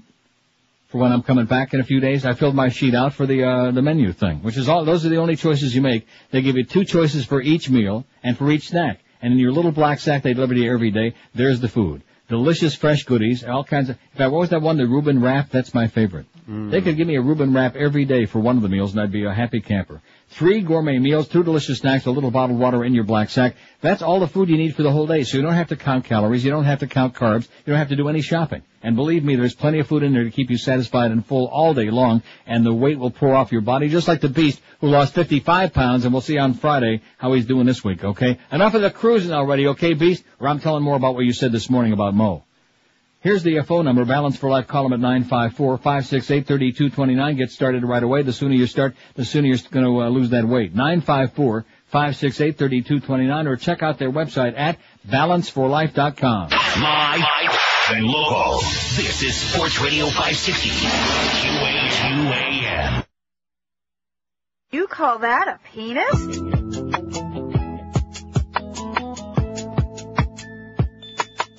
Have you ever had to explain to your parents your offense? I have downloaded things and masturbated against. Seems all the time I'd have my eyes on the boobs and behind. Sick in the mind, but I used to do that all of the time. Every morning, noon, and night I'd hit a porno site. A bona fide perverted sex psycho in my own right. There were places I found with lots of horny bare chicks. So my desktop got those JPEGs, all 20 gigs. Until one day my mother discovered this filthy porno lover. Kicked me right in the behind, told me my mind's in the gutter. And she told my dad about the stuff on my Dell. My computer made me a loser and could land me in hell. I'm sorry, Mama. I never thought that you could view all those naked girls and guys. So tonight I'm cleaning out my hard drive. One more time. I'm sorry, Mama. I never thought that you could view all those naked girls and guys. So tonight I'm cleaning out my hard drive. Squirt, squirt. 11:45 at 560 WQM. Here's a cute fax from Chris, who says, last night my wife and I were invited to some friend's house for dinner. They had been raving about this great barbecue sauce they had discovered. Well, they served up some barbecue chicken smothered with Footy's tropical barbecue sauce, formulated by the infamous shock jock, they stated. Footy is a shock jock? Yeah. To sum up this dining experience, I now know what eating George's ass must taste like, says Chris. Oh. And so close to lunchtime, too, you know what? I don't even want to think about that. Although I will say this, speaking of eating ass, that I understand. The reason the Beast wanted off that morning show so bad is that on the days when Mo is there, the people who work the show with him, they have to soak their tongue in formaldehyde for an hour after they leave the show. I don't want to say where their tongues have to be for those 3 hours in the morning between 6 and 9, but I guess the Beast couldn't handle it anymore. Or maybe he just got a tongue lashing. Maybe that's what it was. Maybe I got my signals mixed there, whatever. So what was that year again? 1920 what? Chandra's Killer, the shocking confession. I think you owe an apology to Gary Conduit, although maybe not. This is in the Inquirer, so otherwise I wouldn't even bother with it if we weren't in the Inquirer on something this serious, this earth-shaking. In a sensational new development in the Chandra Levy murder case, a brutal jailbird has confessed to a fellow inmate that he killed the Washington intern and was hired to do the job, according to authorities. It's that scumbag we've been talking about. The move has thrown a dramatic new spotlight on the entire investigation, including Congressman Gary Condit, the Inquirer has learned. And it comes as investigators are examining a new crime scene clue that could turn out to be a key piece of evidence in the case.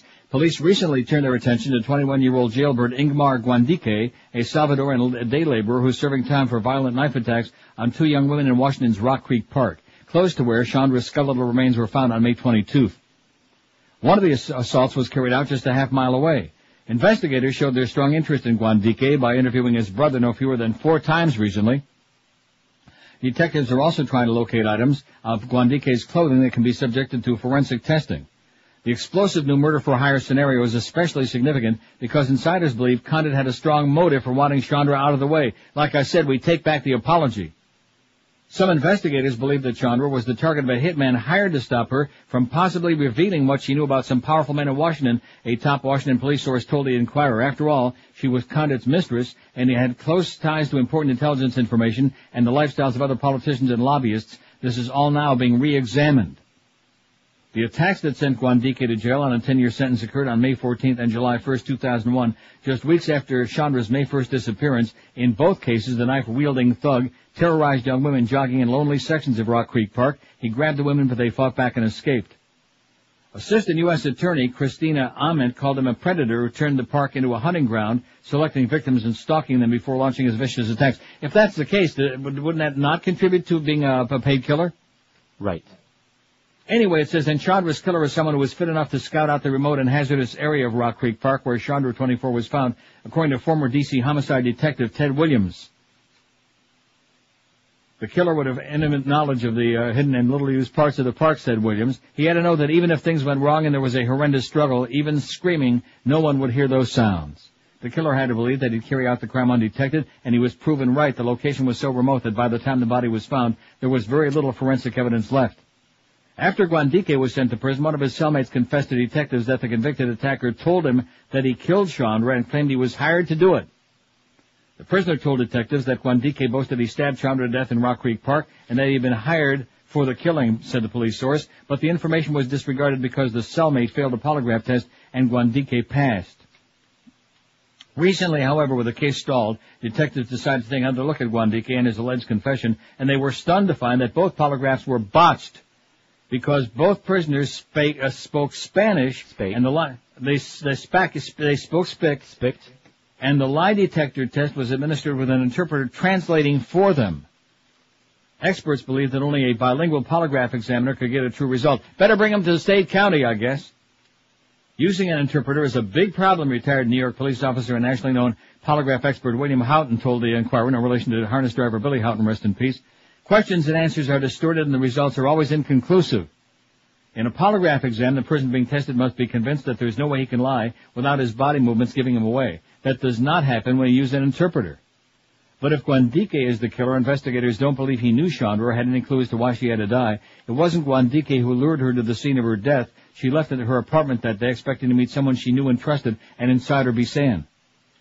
Chandra was there in the park because someone told her to be there. She was set up for a kill. A killer can be hired with layers built in so the initiator of the hit is completely insulated. Detectives have been frustrated by Guandique's refusal to talk to them again. We'd like to interview him, but his lawyer's position is that he doesn't want to talk, a source close to the investigation told the Inquirer. They've clammed up. Adding weight to the new murder-for-hire theory, detectives have all but discarded one scenario in which the intern died at the hands of a serial killer. A serial killer is always inviting law enforcement to find him, always trying to outsmart the police, former D.C. Detective Williams, now leading attorney, told the Inquirer. The only way he can convince himself he's doing that is by successfully striking again. But there hasn't been a death like Chandra Levy's in Washington since he disappeared 16 months ago. D.C. Police Chief Charles Ramsey confirmed that Gondike is someone we're interested. Oh, a person of interest, someone we're interested in. All right. Not a suspect, you understand. Of course. Just someone we're interested in. Plus, he's an Islamer for all his other things. And he added, we have not excluded anyone, which obviously includes Condit. Condit, whose tenure in Congress ends in January, is under investigation by a grand jury for allegedly obstructing the investigation into Chandra's disappearance. According to published reports, he exercised his Fifth Amendment rights and did not testify when he was subpoenaed by the grand jury on April 12th. Meanwhile, an intriguing new crime scene clue has emerged 4 months after police searchers left, the Inquirers learned. Private investigators working for Chandra's parents, Bob and Susan Levy, recently spent 12 hours on their hands and knees searching for missing bones that might provide a clue to the way she died. They were unsuccessful, but close to where Chandra's skull was found, they did uncover a single hard contact lens, which is now being examined by the FBI laboratories in Quantico, Virginia. Anyone who's ever at the scene has been asked if they lost a lens, and no one did, said the close source. And Chandra's parents have told us she never wore lenses. Finding that lens was like finding a needle in a haystack, and it could be really significant. Hopefully, teardrop material will be still on the lens to provide a DNA match, plus the prescription will narrow down the identity of the murderer. How do you like that, huh? They were down there on their hands and knees for 12 or 13 hours. I bet you Kathy Willis was jealous. Oh, and speaking of that, what a good segue. Thank you. Excellent. From Salon Premium Exclusive. Well, I tell you one thing, for $1.50 a day, it's well worth it. You know that Salon Premium thing? I put it on the station's credit card. Yeah, you should be laughing. The station don't have no credit card. No, that's why I'm laughing. Panic in the Sheets by Damien Cave. This is a very long piece, and I won't bore you with all of it, but it's certainly worth knowing about. Abstinence crusaders are exploiting fears of a mysterious virus to scare teens away from having sex. No condoms, just when in doubt, scare them out. Scare the crap out. Dr. Patricia Sulak, wearing a wireless microphone and a plain dark suit, strides across an auditorium stage in Copperas Cove, Texas. Or is that Copper Ass? Copper Ass. And describes in graphic detail the contagious oozing and occasionally deadly viruses that are the consequences of adolescent sex. Oozing. Ew. The hour-long lecture given this day to a rapt audience of 800 local school district employees covers everything from pregnancy to AIDS, but one topic in particular seems to grab the doctor's attention, human papillomavirus, or HPV. Did you know that's what that stood for, papillomavirus? No. I thought Papilloma was that Italian restaurant Tom Brady took what's her name to. I thought it was that town in Spain where they run away from the bulls. It is.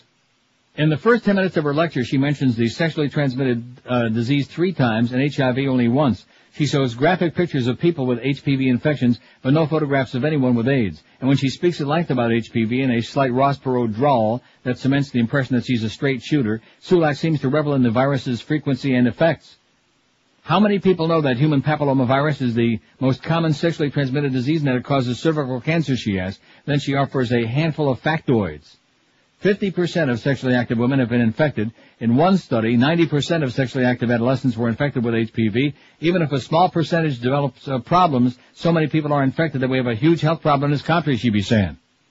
Even more frightening, Sulak says, is the fact that HPV can't be prevented through safe sex. Because it thrives on the skin in the genital area, HPV can be passed on even if condoms are worn. The only way to keep the public safe from this dangerous virus, Sulak argued, is through long-term monogamy. And there in the name of pubic safety is Sulak's agenda. Along with being a doctor and a professor of medicine at Texas A&M University, Sulak is also the founder of Worth the Wait, a popular abstinence education program that seeks to educate adolescents and adults on the consequence of teen sexual activity. Thus, for Sulak, HPV is worth emphasizing not just because it's dangerous, but also because it seems to puncture the myth that condoms can keep you safe. That's the key idea that Sulak hammers home, and the one that hundreds of abstinence education programs now preach with zeal. Indeed, while HPV was largely unheard of only a decade ago, it's now the social conservatives' STD du jour, a part of nearly every abstinence curriculum, lecture, and website. The number one weapon we have, says Leslie Unruh, founder of the Abstinence Clearinghouse, a network of abstinence educators. In fact, the jury is still out on the actual health threat posed by HPV, and the efficacy of condoms to prevent it. Medical research is inconclusive.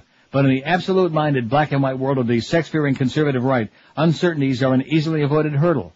Abstinence-only advocates are using nothing less than the threat of death to prevent young people from engaging in sex with or without a condom. for people like UNRWA, who calls HPV the silent killer, and President Bush, who plans to increase abstinence-only education funding by $50 million, agenda Trump scientific complexity. The scare tactic, with its potential for reducing condom use and a concomitant increased risk of HIV and unwanted pregnancies, is their chosen strategy regardless of public health implications. And it goes on pages and pages and pages on SalonPremium.com. Live and local. This is Sports Radio 560. QAM. It's the 12 to 1 hour. Oy vey. Hey there, coconut heads. It's me, Janet Boobs of Granite Reno, and I am hot, man. I am P.O.'d. Just plain old hacked off. What in the name of Sam Hill happened is what I want to know. First they had trouble with dangling chads. Now they got these touchscreen jobbies that don't work worth a crap. I think they got them from JetBlue. There's some of them old ones they used to play electronic poker on. I mean, heavens to Betsy, this is voting. It's serious. I know that after the recount, I will be the victor. Actually, let me clarify. I will still be Janet, but I'll also be Victor. Capiche? I got half a mind to get in my red Toyota 4x4 pickup and head down to Havana. I'll load up some locals and put this thing over the top. The biggest problems were in Dade and Broward counties, two of my strongest areas. I mean, I personally slept with over 4,000 men and women in those aforementioned areas, which should have secured me certain victory. But instead, I gotta put a hold ski on my nude victory party. Ah, hammers and nails, I'm freaking. Not to mention, in the middle of this whole mess of crap, one of my beans went bad on me. I'll bet you dollars to donuts that little bastard Ilian Gonzalez had something to do with this. Either that or that Dan Marino. I never bought into that whole isotoner glove dealy, Bab. You ain't heard the last from Janet Boobs at Granite Reno, Florida. And thank goodness for that. 12:01 at 560 WQM, our big noon to 1 hour. The Mad Dog Jim Mandich lead-in hour. James P. Pinkerton, who writes a column for Newsday in New York, writes, the Bush Doctrine leaps into history. Wage first strike war to achieve peace. The consequences could be enormous, he says. Most television networks chose not to cover President Bush's speech yesterday. There'd be no real news, they were told. Indeed, the White House wanted to low-key the talk, perhaps to avoid accusations that it was wagging the dog in regard to the midterm elections. And so the networks were eager to carry on with their commercial programming. But long after King of Queens and Fear Factor are forgotten, people will remember 2002 as the year that Bush propounded a new doctrine for the world, one likely to define the next century. To be sure, much of Bush's speech was devoted to the question of why now for Saddam Hussein. As the president said, by its past and present actions, by its technological capabilities, by the merciless nature of its regime, Iraq is unique. But he also said, for the sake of peace, we will lead a coalition to disarm him. We cannot wait for the final proof. First strike war to achieve peace, that's a new doctrine for America. That's the Bush Doctrine. It's likely to be remembered right up there with other doctrines that received relatively little notice when first propounded, but that proved to be vastly consequential in the fullness of time. For example, the Monroe Doctrine wasn't even enunciated in the speech, and the word doctrine wasn't used at all. It was first expressed in the written message to Congress, December 2nd, 1823. President James Monroe, I'm getting choked up about it. President James Monroe, noting the anti-Spanish revolutions throughout South America and worrying about future interventions, declared that it was impossible for European powers to extend their political system to any portion of either continent without endangering our peace and happiness. At the time, the world cared little about what the U.S. had to say, but over the next century, as American power burgeoned, the Monroe Doctrine became Uncle Sam's rationale for dozens of military interventions in Latin America. Similarly, the Truman Doctrine had modest beginnings. It was simply a speech that President Harry Truman gave to Congress March 12, 1947, in which he said the U.S. must help Greece and Turkey resist communist encroachment.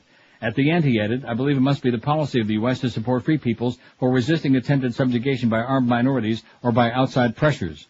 Truman hadn't reached this conclusion right away. For nearly 2 years after WW2, his administration had seesawed on the role of the U.S. in the world, but the Truman Doctrine of aiding anti-communist regimes was followed up 3 months later by the Marshall Plan for aiding in the reconstruction of Europe.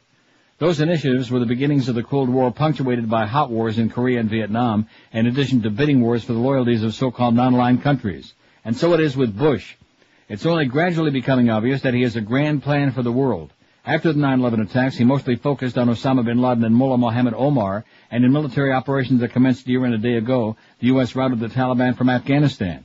But beginning with his 2002 State of the Union address, Bush escalated. He unleashed the phrase axis of evil, referring not to Al-Qaeda or the Taliban, but to Iraq, Iran, and North Korea. Then came his speech at West Point in June, in which he called for preemptive action against potential enemies.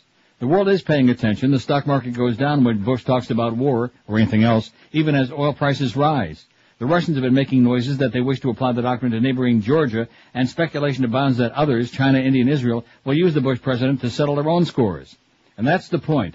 Any action generates a reaction not always foreseen. Indeed, one of the cornerstones of world security, limits on the number of nuclear weapons, could soon fall victim to the feeling among third world nationalists that only weapons of mass destruction offer safety from the Pentagon. Luiz Inácio Lula da Silva, what is it? You don't know him? Luiz Inácio Lula da Silva, almost certainly the next president of Brazil, suggested to a Rio de Janeiro audience on September 13th that countries such as Brazil have been foolish to abide by the Nuclear Non-Proliferation Treaty. Lula, of course, is a leftist critic of the U.S. and its economic system, but if the U.S. has its non-negotiable doctrines, other countries will have theirs as well. It may be that the Bush administration has foreseen the danger of a world in which other countries feel emboldened to attack enemies and build up their arsenals. It may also be that Bush is intoxicated with the thought of a doctrine in his name. Either way, future historians will be studying his words closely, recognizing that something huge began in 2002. Writes James Pinkerton, Newsday. Something big began in 2002. You think it was like the Mo Howard show he was talking about? That started in 2002? I think so. March? Yeah. Time flies. Yeah. Too big for the Beast, though. Beast can't be on that show, and when Mo isn't there and Beast is doing the updates, that's all I can do. Zip the lip, baby. No editorial comments. No sitting there and mouthing off, okay, with Geldy in between. Just do the updates and zip your lip, if you know what's good for you, okay, fatso? Just waddle down the hall, get the stuff off the newswire, and just stick to that crap. Just stick to your Huacun crap. Abuse Commission recommends creation of registry listing removed priests. This is in the Boston Globe. Judge rules Shanley and Paquin psychiatric records should be released. All right. A registry listing the names of priests removed from their ministries after credible allegations of sexual abuse is among a series of recommendations made to Cardinal Bernard Law yesterday, and he's still there. It's just shocking. In the final report from a commission set up to protect children from sexual predators. In its 52-page report, the Commission for the Protection of Children reiterated many recommendations it made in earlier draft reports, including the immediate removal from duty of clergy and staff after receiving a credible allegation of sexual abuse. Immediate removal. Law, who met privately with Commission before the final report was made public, said in a statement that he'll review the recommendations with canon lawyers and 2 archdiocesan councils. He said he hopes to put the recommendations in place as policy by December 1st. Its comprehensive nature makes it of great value in the ongoing work of formulating the revised policy of the Archdiocese, Law said. Commission Chairwoman Maureen Bateman said the report calls for substantial policy and structural changes to promote the prevention of child abuse. We have only one agenda, and that's to heal the victims and prevent any other victims from occurring, Bateman said. See if there's anything new in here. Now, it's recommendations about doing this. Mandatory reporting to civil authorities for all clergy, church staff, and volunteers within 24 hours of receiving a report of a credible allegation that a child has been abused. Full cooperation with civil investigating authorities, and no independent interviewing of juvenile victims by church personnel. Immediate removal from duty for clergy and staff after receiving credible allegations with no return to ministry or work for anyone who engages in sexual activity with a minor. And it goes on and on and on. In other developments yesterday, Suffolk Superior Court Judge Constance Sweeney, no relation to Boston Bruins defenseman Don Sweeney, ruled that the psychiatric records of 2 priests, Paul Shanley and Ronald Paquin, should be released. Sweeney said the confidentiality of the records are not protected under state law. Both Shanley and Paquin had opposed the release of the records. Too bad you guys lose, okay? Losers. Back into the cell. Sniper's still on the loose, by the way. Are you ready for that? No, I know. Are you surprised? No. Sniper still on the loose. Iran denies airspace for Iraq attack. Iran will not allow the U.S. to use its airspace to attack Iraq, and its armed forces will defend the country's territory, the Foreign Ministry said yesterday.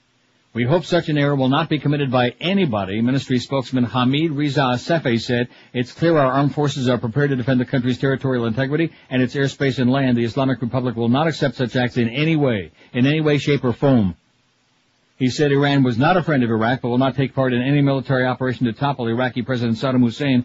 Iraq's neighbors fear a U.S.-Iraq war would destabilize the region, and Iran fears U.S. influence in the region would increase if Washington succeeds in ousting Saddam. Iran, as we all know, fought a 1980 to 88 war with neighboring Iraq, and the two sides still view each other with suspicion. Iran has suffered a lot from Iraq, and at the same time, it doesn't forget America's hostilities. Iran will not participate in any attack on a Muslim neighboring country. It doesn't accept use of force in international relations, they be saying. Iran has intensified its diplomatic efforts to help avert a possible U.S. military attack to topple Saddam, but has said it would stay away from the confrontation. Sefi said British Foreign Secretary Jack Straw will pay a 2-day visit to Iran beginning tomorrow to discuss heightened tension in the region. Sefi said Iran was not aware if Straw would carry any message from the U.S. for Iran. Maybe he'll bring some spotted dick and toad in the hole. Earlier this month, Iran hosted officials from its arch foes, Iraqi Foreign Minister Naji Sabri and Kuwait's Defense Minister Sheikh Jabir Mubarak al-Sabah, with Sabri seeking Iranian friendship and al-Sabah seeking Iranian support to punish Saddam. Iran has repeatedly said it opposes a possible U.S. attack on Iraq, but said it would support any lead action against Baghdad if inspectors confirmed that the Iraqi regime was still developing weapons of mass destruction. So you know what they basically said? Bada beep, bada boop, like that. Bada bing. Here's our poll question today. Who do you think represents the greatest threat in the world today? 443 votes, many of them suspect at best. George W. Bush, 125. Born-again Christians, 119. Mo Howard David is moving up the ladder, baby, 62. Beast must have voted multiple times on this. Al-Qaeda, 49. Iraq, 44. Saudi Arabia, 22. Iran, 12. And Israel's only got 10. Like I said, they got 14 yesterday. They only got 10 so far today.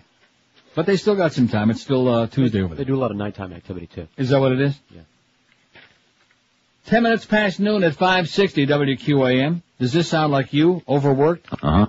Underpaid? Uh-huh. Stuck at a dead-end job and underappreciated? Yes. Then do yourself a humongous favor. Quit being a sucker, okay? Pick up the phone and call the people at Fast Train and get you an education and a real job and a real paycheck. Call toll-free 1-866-FAST-TRAIN. Like we keep telling you, the demand for certified computer professionals has never been greater than it is right this moment, and Fast Train can help you achieve that new career in as little as 4 months. Fast Train is South Florida's largest certified Microsoft training center, and they've got 4 South Florida locations for you. They're all over the place. They're in Pembroke Pines, Fort Lauderdale, Miami, and now the brand new one in Kendall. Fast Train's got convenient day, evening, and weekend classes for you, too. Fast Train has got a full-time job placement department with over 30 years experience. So if you're overworked, underpaid, underappreciated, stuck at a dead-end job, working for a real major asshole, a real liar, then don't wait another minute. Pick up the phone and call Fast Train at 866-FAST-TRAIN. Think about it. In just 4 short months, you'll be on your way to becoming a high-paid computer professional in a career with great earning potential. Take my advice. Pick that thing up right now. Rub it a little bit and call Fast Train at 866-FAST-TRAIN. That's 1-866-FAST-TRAIN, or check them out on the web, of course, at www.fasttrain.com. Live and local. This is 560. The radio's all yours now. QAM. Stop us at Max! When you're into a romantic mood with your guy and he wants to tap that alternate input, are you put off? Do you find the thought of that kind of thing just too uncomfortable to even consider? Well, now there's a solution to that dilemma. Famous Anus Expansion Cream. Just put a dab of Famous Anus around your pucker, and in just a few minutes, your third input will expand a full 4 inches, making anal a breeze. So don't disappoint him. Get a tube of Famous Anus. You'll bet your ass he'll love it. 12:14 at 560 WQM. She did say pucker, didn't she? I sure hope so. Yes. 453 votes in that poll, and George W. is in just a tremendous, titanic struggle there. George W. 129 and Born-Again Christians 121. And Mo is still in their third place 64. He's hanging on it. This story that you just texted me is enough to make me get on my hands and knees and puke out everything I ate today. Isn't it? Of course, I didn't eat nothing today yet. This is nauseating. 10-year sentence in medical pot case. This is from the Sacramento Bee. Brian James Epis, and we're not making it up, this is the Epis. The first person associated with a California medical marijuana dispensary to be tried in federal court for growing pot was sentenced yesterday in Sacramento to a mandatory 10 years in prison. For growing pot. Right. Legally. Epis, 35, insists the crop in his Chico house was only for himself and 4 other seriously ill people whose physicians had recommended the drug in conformance with California's 1996 Compassionate Use Act, but he ran head-on into a federal law that makes no allowance for medical necessity. The case has become a rallying point for medical marijuana proponents nationwide who view it as the ultimate injustice to come from the chasm separating state and federal law. More particularly, these advocates contend Epis is a victim of Sacramento federal prosecutors willing to pursue such a case in contrast to their counterparts in other districts. Epis himself told U.S. District Judge Frank C. Damrell, Jr. that he made a mistake in not growing the marijuana in the San Francisco-based Northern District, California, where he would not have been charged, he said. Meanwhile, a handful of Epis supporters gathered outside the courthouse, waving signs in the midday heat. Americans for Safe Access spokeswoman Amanda Whitmore said the number was small because of confrontations between demonstrators and government officials during Epis' trial and their fallout. I know there were people who hadn't been messed with for 10 or 20 years until they came out here and protested during the trial, Whitmore said. They've been harassed ever since, but it's never going to change if we all stay at home. Some supporters held up placards comparing the government's treatment of medical marijuana users to its treatment of terrorists. Others wore what is that? Huh? Something of plastic pot, I guess, I don't know what that is. It's a misprint. Plastic pot leaves, like buttons, things. Inside, Damrell noticed that it is now within his power to resolve the conflict between the federal zero-tolerance policy and laws in 9 states allowing medical use. It's up to the Congress or the U.S. Supreme Court to deal with the disparity, he said. Damrell listened attentively for 2.5 hours to arguments by defense lawyer J. Tony Serra and U.S. Attorney Samuel Wong, peppering them both with tough questions. Lays. The word is lays, like the Hawaiians. Where is it? L-E-I-S, lays. Where is that? Lays of plastic. But see, it looks like L-E-L. This is a copy of what you got. I understand it's a bad. So it looks like L-E-L. They wore lays of plastic pot leaves. Okay, now we got it. Thank you. I'm thinking, what is L-E-L-S? Lels. They wore lels on their lapels. Serra, a famous San Francisco attorney known for his passionate prose and expressive body language, didn't disappoint. Ultimately, however, he failed to persuade Damrell to sentence Epis below the minimum 10 years. Wong specializes in marijuana prosecutions. Well, shouldn't he be proud? His cool demeanor is the antithesis of Serra's. At Wong's urging, the federal judge found that Epis was a manager or supervisor of a criminal enterprise. However, Damrell rejected the prosecutor's position that Epis lied to the jury and is guilty of obstructing justice. He gave his interpretation of events, the judge recalled. The jury didn't believe him, but that doesn't mean he obstructed justice. He's a crook, were Wong's final words before Damrell and pro sentence. How do you like that? He's a crook. Yeah. Serra retorted, Wong has to justify this for his own conscience, so he's just being a cynic and saying that it was a money operation and it never was. If Epis qualifies for the maximum amount of good time, 54 days a year, he will serve approximately 85% of the sentence, which it sounds like to me that's 8.5 years. Yes. 8.5 years. He has an electrical engineering and law degrees, no prior criminal record. He said he started using marijuana to manage chronic pain from a car accident. The jury found him guilty of conspiring to grow at least 1,000 marijuana plants in his Chico home and actually growing at least 100 plants in 1997. Proposition 215, California's medical marijuana initiative, was approved by the voters the previous year. In testimony at trial and again Monday before Damrell, Epis insisted there was no conspiracy, that he and 4 other people with doctors' recommendations were growing the pot for their individual use. Whatever was left over was given to Chico's Cannabis Club Epis helped establish for distribution to its patients, he said. Wong's theory that he was driven by an image of huge profits is so outlandish, he said yesterday. Serra told the judge the jury showed not a whit of compassion for a good human being who was alleviating his own chronic pain and trying to help others. The attorney also said the judge didn't give us a defense when he instructed the jury not to consider medical necessity evidence. Damrell pointed out that he was simply following the dictates of the federal law. He's no different than any other drug trafficker this court has seen and sent to jail, Wong said of Epis. But Serra predicted history will ultimately vindicate Brian Epis. He's a martyr to the war between the feds and medicine for the sick and dying. 8.5 years in jail minimum he's going to serve for growing pot plants for medicinal purposes. I want to cry. It's Zion America, baby. It's all I can tell you. While the rest of the free world is either decriminalizing or legalizing or both, or very seriously talking about it, America continues with this insane, this maniacal war on drugs. This war against that forces people to be in pain. Crazy people. That's what you're dealing with. Website fights copyrights and royalties. I bet you Mickey's going to be really psychotic when he hears about this. Eisner? Mickey Mouse's Day, and get that bluebird crap off your shoulder too. All right. Mickey Mouse's days at Disney could be numbered, and paying royalties for warbling George Gershwin tunes could become a thing of the past if the U.S. Supreme Court sides with an internet publisher in a landmark copyright case this week. The court will hear the case tomorrow that could plunge the earliest images of Disney's mascot and other closely held creative property into the public domain as early as next year. If upheld, a precedent-setting challenge could cost movie studios and heirs of authors and composers millions of dollars in revenue, as previously protected material becomes available free of charge. At issue was a 1998 law that extended copyright protection an additional 20 years for cultural works, thereby protecting movies, plays, books, and music for a total of 70 years after the author's death, or for 95 years from publication for works created by or for corporations. The law was almost immediately challenged by Stanford University law professor Lawrence Lessig on behalf of Eric Eldred, who has been posting work by Nathaniel Hawthorne, Henry James, and others on his website. The plaintiffs lost their case at trial, then on appeal, but stunned many observers by persuading the Supreme Court to hear the case. Nobody has ever attacked the extension of copyright before, said Lionel Sobel, editor of the Entertainment Law Review. He said the Internet has pumped up the demand for images that are now protected. Now we have thousands of people who want to create a website and would like to have ready access to a whole library of material, Sobel said. The Copyright Term Extension Act of 1998 was sponsored by the late Representative Sonny Bono and quickly became known as the Mickey Mouse Extension Act because of aggressive lobbying by Disney, whose earliest representation of its squeaky-voiced mascot were set to pass into the public domain in 2003.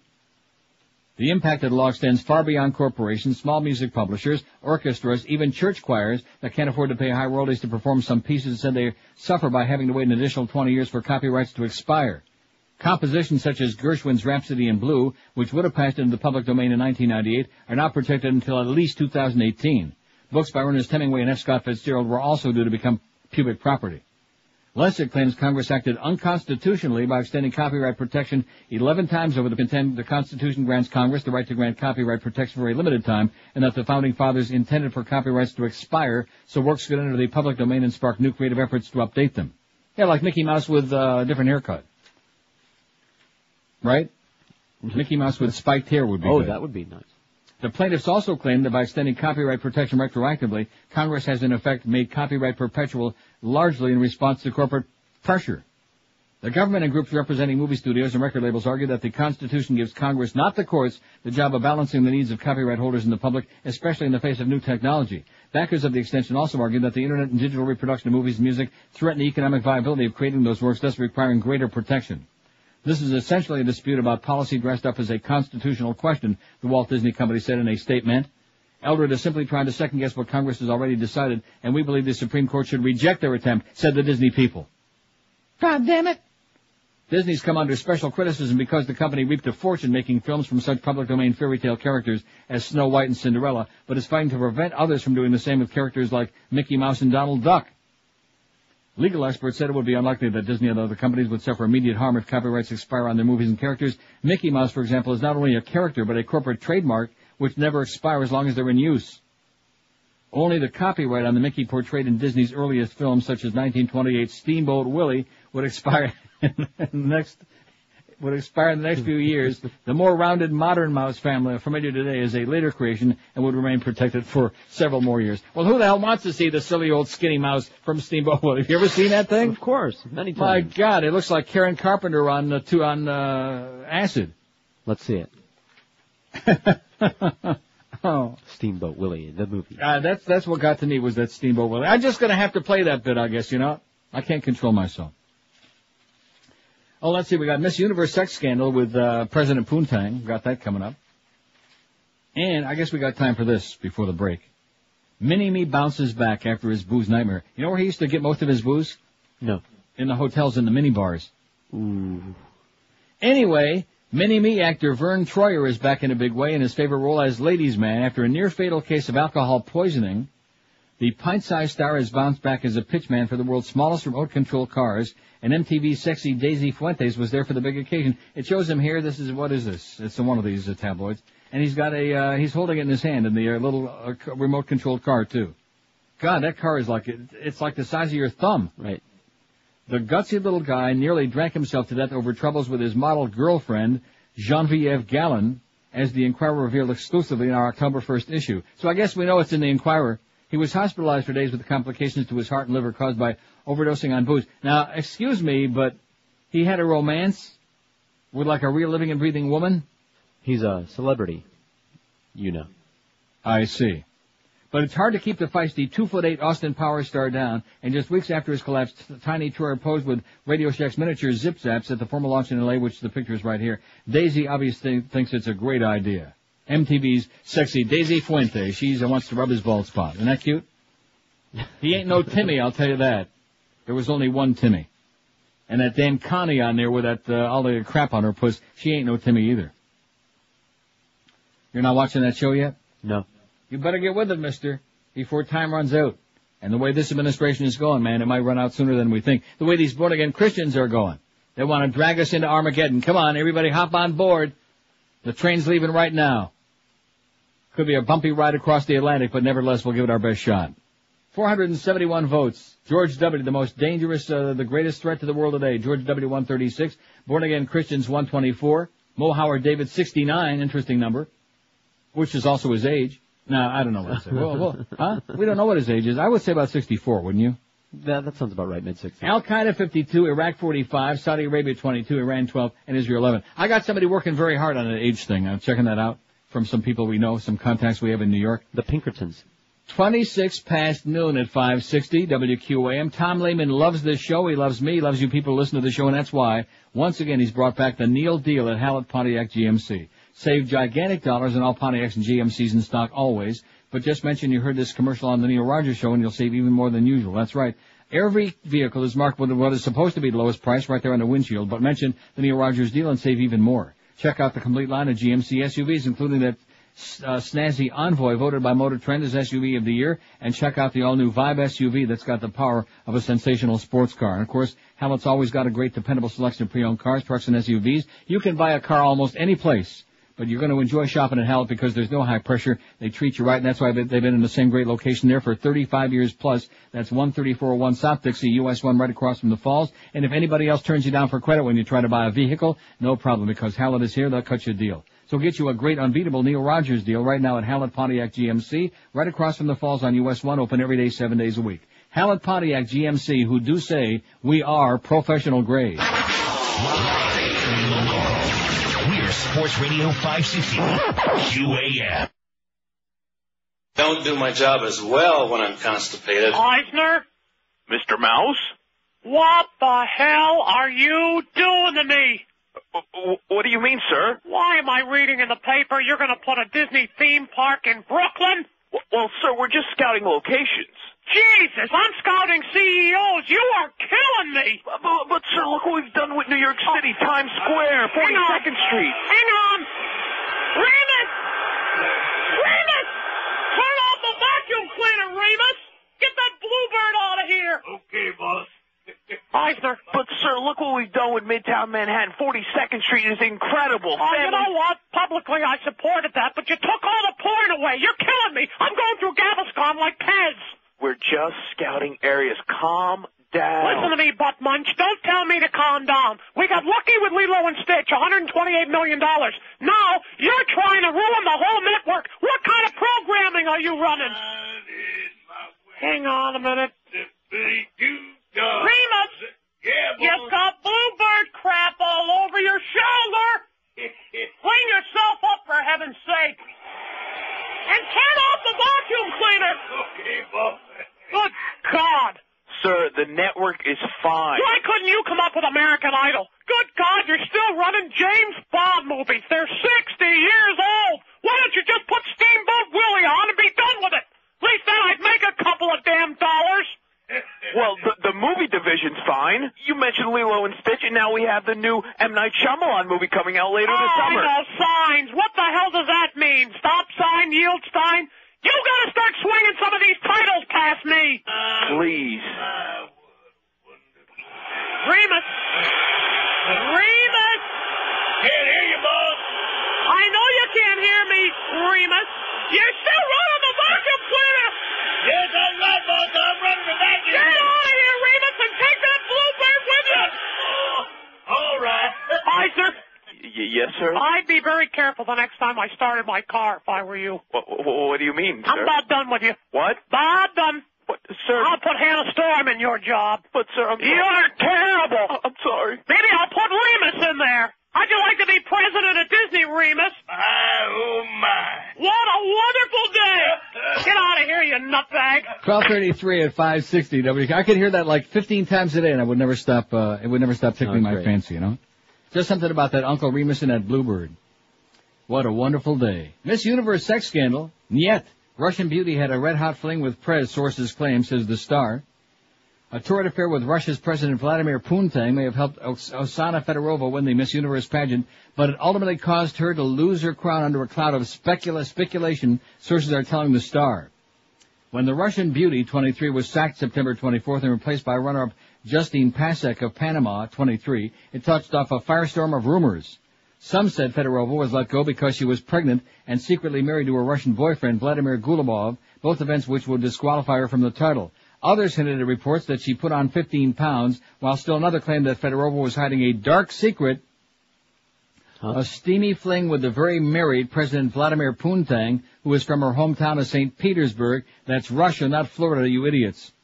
Not many people know what the source claims, but Fedorova was being kept as a mistress by Putin. He had a secret apartment in Moscow, and the two of them spent many passionate evenings there, says the source. Russian critics said that the Putin pressured judges to name Fedorova the winner of the Miss Russia pageant, ensuring her entry into the Miss Universe pageant. Oksana denied all the rumors, but 5 months after she won, all that bad publicity tarnishing the Miss Universe title and Fedorova's refusal to do the job led to her dismissal. We bent over backward to please Oksana, says a pageant president, Paula Shugart, but in the end we had to give her an ultimatum to live up to her responsibilities. Donald Trump, who owns the Miss Universe pageant, told Star, "It's too bad it didn't work out with Oksana. She's a very beautiful woman, but Justine is doing a great job and she's just as beautiful. She's fantastic. And I'd love to bury my head between those teats." It's not as if pretty police officer Fedorova's obligations weren't spelled out beforehand. When Oksana won the crown, it was clear she'd have to travel to become a Goodwill ambassador, Shugart said. She mentioned that she needed to finish her studies, and we set aside all of October for her to complete her graduate law degree in Russia. But when the stunning cop didn't live up to her end of the bargain, things got ugly. Oksana's first official order of business was a trip to Africa in June to help her understand the devastation of AIDS in African countries. Instead of going alone, she insisted on taking her boyfriend's niece along. From there, they joined her beau in Greece, where the three of them continued on to Paris. Suddenly, the beauty queen announced she wanted to return to Russia with her boyfriend, who runs a Moscow business empire. We tried to be sensitive to Oksana, so I let her go for 5 or 6 days, says Shugart, who set up a return ticket to New York, where the beauty was scheduled to make appearances. But when the plane arrived, Oksana was not, and she was still in Russia. We tracked her down, and she said she wasn't coming because her mom was sick and she had to tend to her, Shugart reveals. But the worst was yet to come. During an appearance in Canada, the pageant prima donna's cell phone rang, and she had audacity to answer it from the podium, eh? It was her boyfriend, says the insider. She put everybody on hold and talked with him. It was outrageous behavior. Adding insult to injury, when Oksana returned from Canada, she was sporting a $40,000 diamond-encrusted ring from one of her admirers. Pageant officials finally had enough. I gave her 3 options: start living up to her obligations as Miss Universe, step down and resign gracefully, or we were going to terminate her, says Shugart. After not hearing from Oksana for 3 days, I sent her a letter informing that she was fired. You're fired! And if you don't believe me, ask Mo. You're all fired. Because one thing we know, if you work for Mo, sooner or later, you're going to be fired. Am I right about that? You bet. It's a rhetorical question. I certainly don't expect a response from yous. Who's? Here's the poll. Who do you think represents the greatest threat to the world today? 487? Some bogus ones in there. George W. Bush, 141. Born-again Christians, 128. Mo Howard David, 71. Like I said, the number of votes he gets is equivalent to his age, ain't it? Al-Qaeda, 54. Iraq, 47. Saudi Arabia, 22. Israel, 12. And Iran also a dirty dozen on the poll so far. 22 till 1 at 560 WQM. We got the Marvelous Mad Dog coming up at 1 o'clock from Shula Steak 2. Hank with a full 4 hours today. Nice going, baby. From 3 to 7, including Patrick Surtain. Are we certain to that between 5 and 6? Because they make so many changes in these schedules. And then, like it or not, we got the Crow. Oh, thank God for them playoff games, you know, to extend the Crow's stay at QAM. Talking hardball with the Crow, who don't seem to never go away. The Crow. He knows Mo, and say it ain't so. 7 to 8:15. 8:15, you got the ALCS game number 1. Angels and the Twins. The expansion, whatever the hell they were, the, what do they call it, contraction twins. Eddie K after the baseball game, and the overnight guys, Joe and Mark, 2 to 6. We don't want to sully their image. What's that word, sully? Sully. We don't want to sully their image by calling them the dirty boys. I think it was Mo started that term. Hey, I'll tell you where you'll find a dirty boy, and that's Pizza Loft. That's right, Jeff Cohen is over there. Now, I'd like to know, is he hanging out at a new place for a while, I would assume? I'm sure. Kind of running everything and making sure things are going right. And as a matter of fact, he really let us down. You want to know why? Because I put him on the air twice, which that last time was just terminally boring, a showstopper, if ever there was one. And he was telling us in a few days they were going to start delivery. Well, now let's see. This must be Skippy's account now, because he used to be Brian Schmutz. So, Skippy, I'll tell you one thing. The same great job that you're doing for Emerald Coast with the 2 different phone numbers in there, and that you're doing for Oleomed with the copy from 7 years before FDR was born, you're doing for the Pizza Loft too, Skippy. He's not good, at least he's consistent. Because we have no information here about whether they're doing delivery now or what the hell's going on there in the brand new Pizza Loft in Plantation. Wouldn't you think by now, since it's Tuesday, we'd have some information on this? No.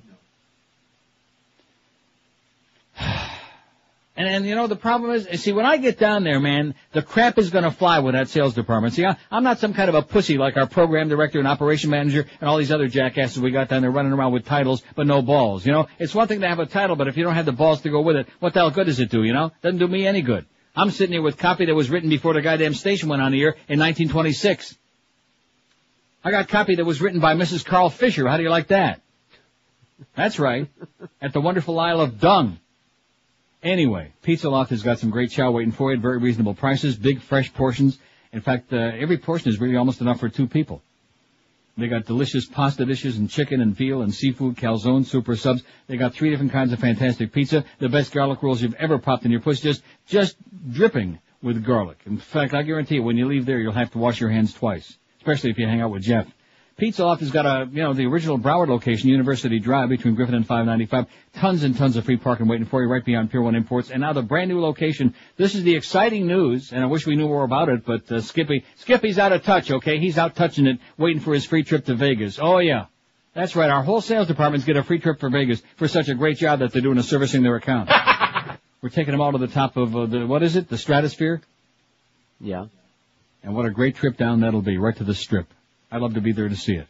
For takeout or delivery at the original Broward location on University Drive, it's 954-916-8880. And don't forget, the brand new Loft and Plantation's open right now, right on the corner of Nob Hill and Sunrise in that shopping center behind Walgreens. And they're doing something there. Maybe someday we'll find out. This is Sports Radio 560 QAM. This is Joe Bowen, the voice of the Toronto Maple Leafs, and you're listening to the Hockey Authority, Neil Goff. The pub smokes dope. The pub smokes dope. God gave him the grass. The pub smokes dope. He likes to smoke in mass. The pub smokes dope. He's a groovy head. The pub smokes dope. The pub smokes dope. Oh yeah. Oh yeah. Oh yeah.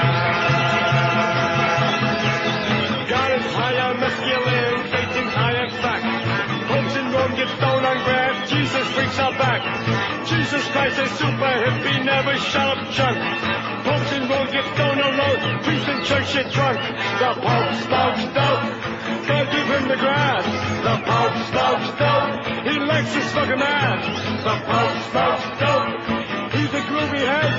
The Pope smokes dope, the Pope smokes dope. Oh yeah, oh yeah, oh yeah. Jill went up the hill to fetch a pail of water. Jill forgot to take a pill, now she's got a daughter. Taking pills is not a joke for a groovy pope. First and choking deal took a marijuana smoke. The Pope smokes dope. God gave him the grass. The Pope smokes dope. He likes his fucking ass. The Pope smokes dope. He's a groovy head. The Pope smokes dope. The Pope smokes dope. Oh yeah, oh yeah, oh yeah. The Pope is getting higher. The Pope is getting higher. The Pope is getting higher. The Pope is getting higher. The Pope smokes dope. God gave him the grass. The Pope smokes dope. He likes his fucking ass. The Pope smokes dope. He's a groovy head. The Pope smokes dope. The Pope smokes dope. The Pope smokes dope. The Pope smokes dope.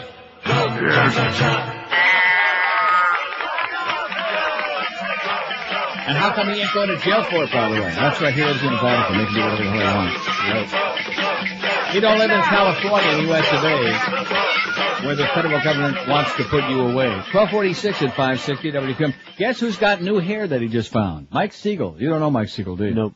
Old W Snooze guy, WNWS, a real asshole. He's on the air. His show is out of like Seattle or Portland or somewhere. A major asshole. Today I'm going to solve the problems of the medical profession. Next week we're going to solve the problem of that guy, you know. Oh, him. And he's on CNN debating Iraq right now with some broad. And I'm in shock. Is that him on the because right? Huh? That's him on the right there? I would think so. It sure ain't the broad on the left. Well, they might have other people on the panel. No, that's him. And so anyway, when I worked with him back at WS News in the Jerry Williams days, he was as bald as a cue ball. He was like a human bowling ball. And you'll notice that you can see where the hair is like sewn. Are we done with him? No, there he is. You can see where it's like sewn on. Those are plugs. Those are plugs? I'm telling you. And they start like way back in the middle of his head. Hey, Mike, if you're going to like get a new head of hair, especially since we got the Charles Alfieri spot come out in a couple of minutes, probably a good idea to start like a little closer to the front of the hairline, you know what I'm saying? As opposed like to way back there in the middle of the head. Well, man, is he a major asshole? God, what a putz. I'm not going to get bogged down on him because most of our audience don't remember no Mike Siegel, and those who do are saying, oi. But they remember Barbara Studley, though. My friends, the Jewish people. My friends, the Jewish people. I love Israel. I love the Jewish people. God. Just enough to make you upchuck. Farbissina right-wing born-again Christians loving the Jewish people right into the ground, right into their grave. And everybody else too, because naturally, if you're not one of them, if you're not born-again Christian like them, even if you're just a plain old pedestrian Christian, that ain't good enough. Just like the fundamentalist Muslims. No difference, same crap. If you don't share their interpretation of these scriptures of the good book, you're gonna burn in hell too, baby. So when Jesus comes back, you gotta forget about it. You've got no chance. We won't even give you a chance to sign up, like the Jews. See that? The 1/3 of the Jews that survive, they get a chance to sign on. Everybody else, bada bing. Astronomers have discovered a supersized ball of ice and rock. Are you familiar with this? Yeah, I was reading about it this morning, as a matter of fact. Half the size of the planet Pluto, lurking roughly 4 billion miles from Earth at the edge of our... I love the way it says lurking, roughly 4 billion miles from Earth at the edge of our solar system. It's only 4 billion miles away. Researchers from the California Institute of Technology in Pasadena unveiled the discovery yesterday at a planetary science meeting in Birmingham, Alabama, where those great intellectuals are hanging out. The object turned up in search of the Kuiper belt of comets beyond Pluto, dubbed Quaoar. The icy rock represents the biggest object found in our solar system since the discovery of Pluto in 1930.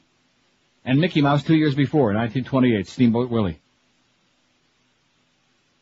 Its constitution is such that it would be considered a comet if it orbited closer to the sun, which causes ice to vaporize and give off the trademark tail of a comet. Maybe that's what they saw in the Great Southwest. Remember that thing, that story I had right in the very beginning? They saw that, what they thought and it was like a flying object. It was flaming. In recent years, about 500 similar but smaller ice and rock objects have turned up near Pluto. Astronomers hope that the study of the icy objects in the Kuiper belt will reveal conditions from the early years of the solar system's 5 billion year existence. 5 billion years, okay, but the good book says it's only 6,000 years, so you figure out the difference. It's interesting because it's the largest one so far. See, we have people of science and then we have crazy people. And the sad part of it is some of the people of science are also crazy people who are trying to justify, try to rationalize all the other bullcrap. You know the ones I'm talking about? Science. Don't ever make the mistake. Well, like I'm saying, people who claim to be people of science. Right. Will the real people of science please stand up now? Hold up your hand. They just will know if you would. Will the real good Christians please stand up? The ones that aren't going to lie or hurt anybody? Well, those, I don't see anybody standing up. Will the real Jews stand up? It's time to go to the deli for lunch. Oh, look at that. They all, and all the Schwarzers got up too at the same time. See, when you mention deli, the Schwarzers become Jewish too. It's kind of like our station, like on all the major Jew holidays. I remember at WKAT we had, I told you this before, a black receptionist, very nice young lady. Her name was Laverne. And on all the Jewish holidays, she became Jewish. I mean, she, why the hell not? Everybody else was. Maybe she was a falasha. It was the Jew station. Boy, I tell you, poor Mark Forster. Remember his son called in that one day, one of our salespeople from KAT? Mark Forster. He used to pop pills by the handful. And I think he's still alive. He's still around. His son called in the show one day a couple of years ago. And he used to have a nervous breakdown because, and also Bob Allen. Remember his son also called in. No. But unlike Mark Forster, Bob Allen sleeps with the fishes. But at any rate, they used to have a nervous breakdown because everybody would call us the Jewish station, the Miami Beach station, which of course it was licensed to the beach. But you're the Jew station, which is why we got all those free meals at the Famous. Man. 10 till 1 at 560 WQM. If you want your hair back, it's so timely, You can look like Mike Siegel with those silly plugs. My God, does he look like a silly goose or what? Or you can look like a mensch, like a real man. That's the difference. I mean, as soon as you see him on there, even if you didn't know him in the past, you say to yourself, that looks ridiculous. And people like you guys out there are not in a position to be made to look ridiculous. So if you want to look silly, if you want to have the blood dripping down your forehead from the holes in your head, or if you want to take some of those dangerous pills, which maybe might grow 2 or 3 follicles a year, forget about that. Get yourself the natural hairline system from Charles Alfieri that I've been telling you about for a coon's age on this show. No hair system in the world at any price looks better, and it's very affordable, too. And please don't forget, when you call Chuck Alfieri's studios, mention Neil Rogers, they'll knock $200 off the regular price. So for a pittance, you can look better and younger than you have in a hell of a long time. And Charlie also repairs and services all kinds of hair systems while you wait for only $25 to $30. In fact, maybe he can repair Mike Siegel's hairpiece, Maybe like a little forest fire couldn't hurt. And if you got nothing to lose but the bald spot, because Charlie gives you that money-back guarantee. If you don't love the way it looks and feels within 30 days, Charlie will give you a full refund. Just say, hey, here's your damn hair back. Give me my money back. No problem. So make that call today. They'll give you a free consultation with no obligation and show you how spiffy they can make you look. Call 1-800-321-2413. That's 1-800-321-2413. Or log on to their website at charlesalfieri.com. Or you can also look like Mo. Live and local. We're Sports Radio 560 QAM. Why'd you fucking look at me? Why the hell am I always getting raped by men? You have a nice back, Mo. Why, sure, but I don't ever get raped by broad. Women don't rape men. That's too bad. There is such a thing as an attractive man, Mo. What do you know, you crumb? What are you, some kind of fairy? Why don't you go be another monkey for the organ grinder down the hall? I'm not a queer. What do you know about being queer, you moron? I've been raped enough to know the difference. Sorry, Mo. Now, see here. We're supposed to be talking about sports here, not about good-looking men. Just men in general and nothing else. This is sports radio over here. We love men. But I got to say, have a bird. Why, just the other night I saw this commercial on overnight TV where this guy was crawling out of the ocean, see? On this island filled with strippers. Now, the broad, they looked okay. But this guy in the commercial, I would say, in an objective sort of way, he was pretty cute.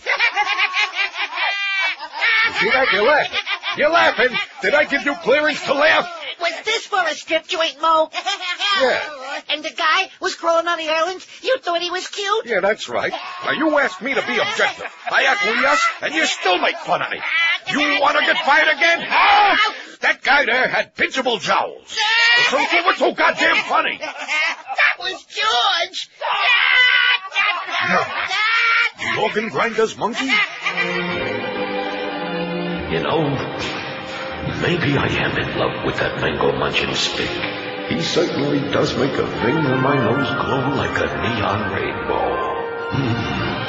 Wanting him quiet must have been just a reaction to suppress the truth of how I feel. But I can't let anybody know how much I want to enter his face. Get out of here, all of you. You're all nuts. You're all... Hey, I can't move. Look at the bulge in your pants, Mo. Oh, no. If I move the wrong way, I'll... Hey, everybody. Mo messed his pants. Oh, you crumb. Ow! That hurt, Mo. 12:57 at 560 WQM. It's one of those love-hate things, I guess, He loves and you hate, or is it the other way around? I'm not sure. Just like him with the Beast, same thing. The Beast was silenced this morning, by the way, on the Mo Howard David show.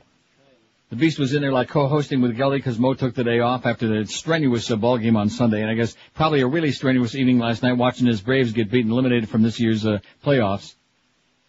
And there was the Beast trying to do his duty, and then all of a sudden their phone rang on a bat line, I guess it must have been, and in no uncertain terms, no more from the Beast. Let him do those updates, no Mo from the Beast. And that's the end of that. So I don't think we'll be having him making too many more appearances on that morning show anytime in the near future. Do you? No. In fact, there you go. In fact, if you want to worm your way in there, since you don't have that new contract yet, just as kind of a protective measure, you might, after hearing that last bit. What am I going to add? You might read some of those updates in the morning. He might take a shine to you. Remember G. David Shine and Roy Cohn? Anyway, 1 year later, no anthrax culprit found yet. You know something? I amazed myself today. You want to know why? What is that? I had a pile of stuff here halfway to the ceiling, and I thought to myself, sir, see, the secret to it was I got right to it. We gave the poll out right in the beginning, and right like at 9:15 or whatever after the first break, got right to all the stuff here, and I'm like almost all the way, just about all the way through it. You mean we didn't monkey around? We didn't monkey around enough, that's right. Maybe we can do a little monkeying around tomorrow when Mo is back. In fact, maybe Mo will come on the air and step up. What was that expression he was using about be accountable. That's it. Maybe he'll be accountable finally for the reason why the Beast was taken off the air this morning, only allowed to do the updates and not schmooze with Geldy or make any other editorial comments. Maybe he can stand up front about that, because he's always telling everybody else, even broadcasters, we have to be accountable for what we do. And, of course, chasing Carolyn down the hall to Power 96 and everybody else off that show because they just don't suit his fancy. But based on what I just heard on that last bit, maybe you'll suit his fancy. Maybe, like I said, he'll take a shine to you. I'll wear a fancy suit. And you can start watching some ball games and, do the stats and the football games there and teach him how to pronounce the place kicker's name right. Anyway, we're not going to have time for the anthrax story, like I said. No, we covered just about everything today, baby, from A to Z and in between. And we even had a little Britney action in there, too, for you this morning, before the show. That was fun. She looked pretty damn good, I'll tell you that. Yeah. She looked really good. Anyway, 524 votes. Who represents the greatest threat to the world today? George W. Bush, 148. Born-again Christians, 135. Mo Howard David, 75. Living right up to his age. Al-Qaeda, 57. Iraq, 50. Saudi Arabia, 24. Israel, 23. And Iran, as fast as I can, they be having 12. Bye! The Neil Rogers Show on 560 WQAM, Miami, Fort Lauderdale. I love eating nuts. As pretty as the win against the Jets was, that's how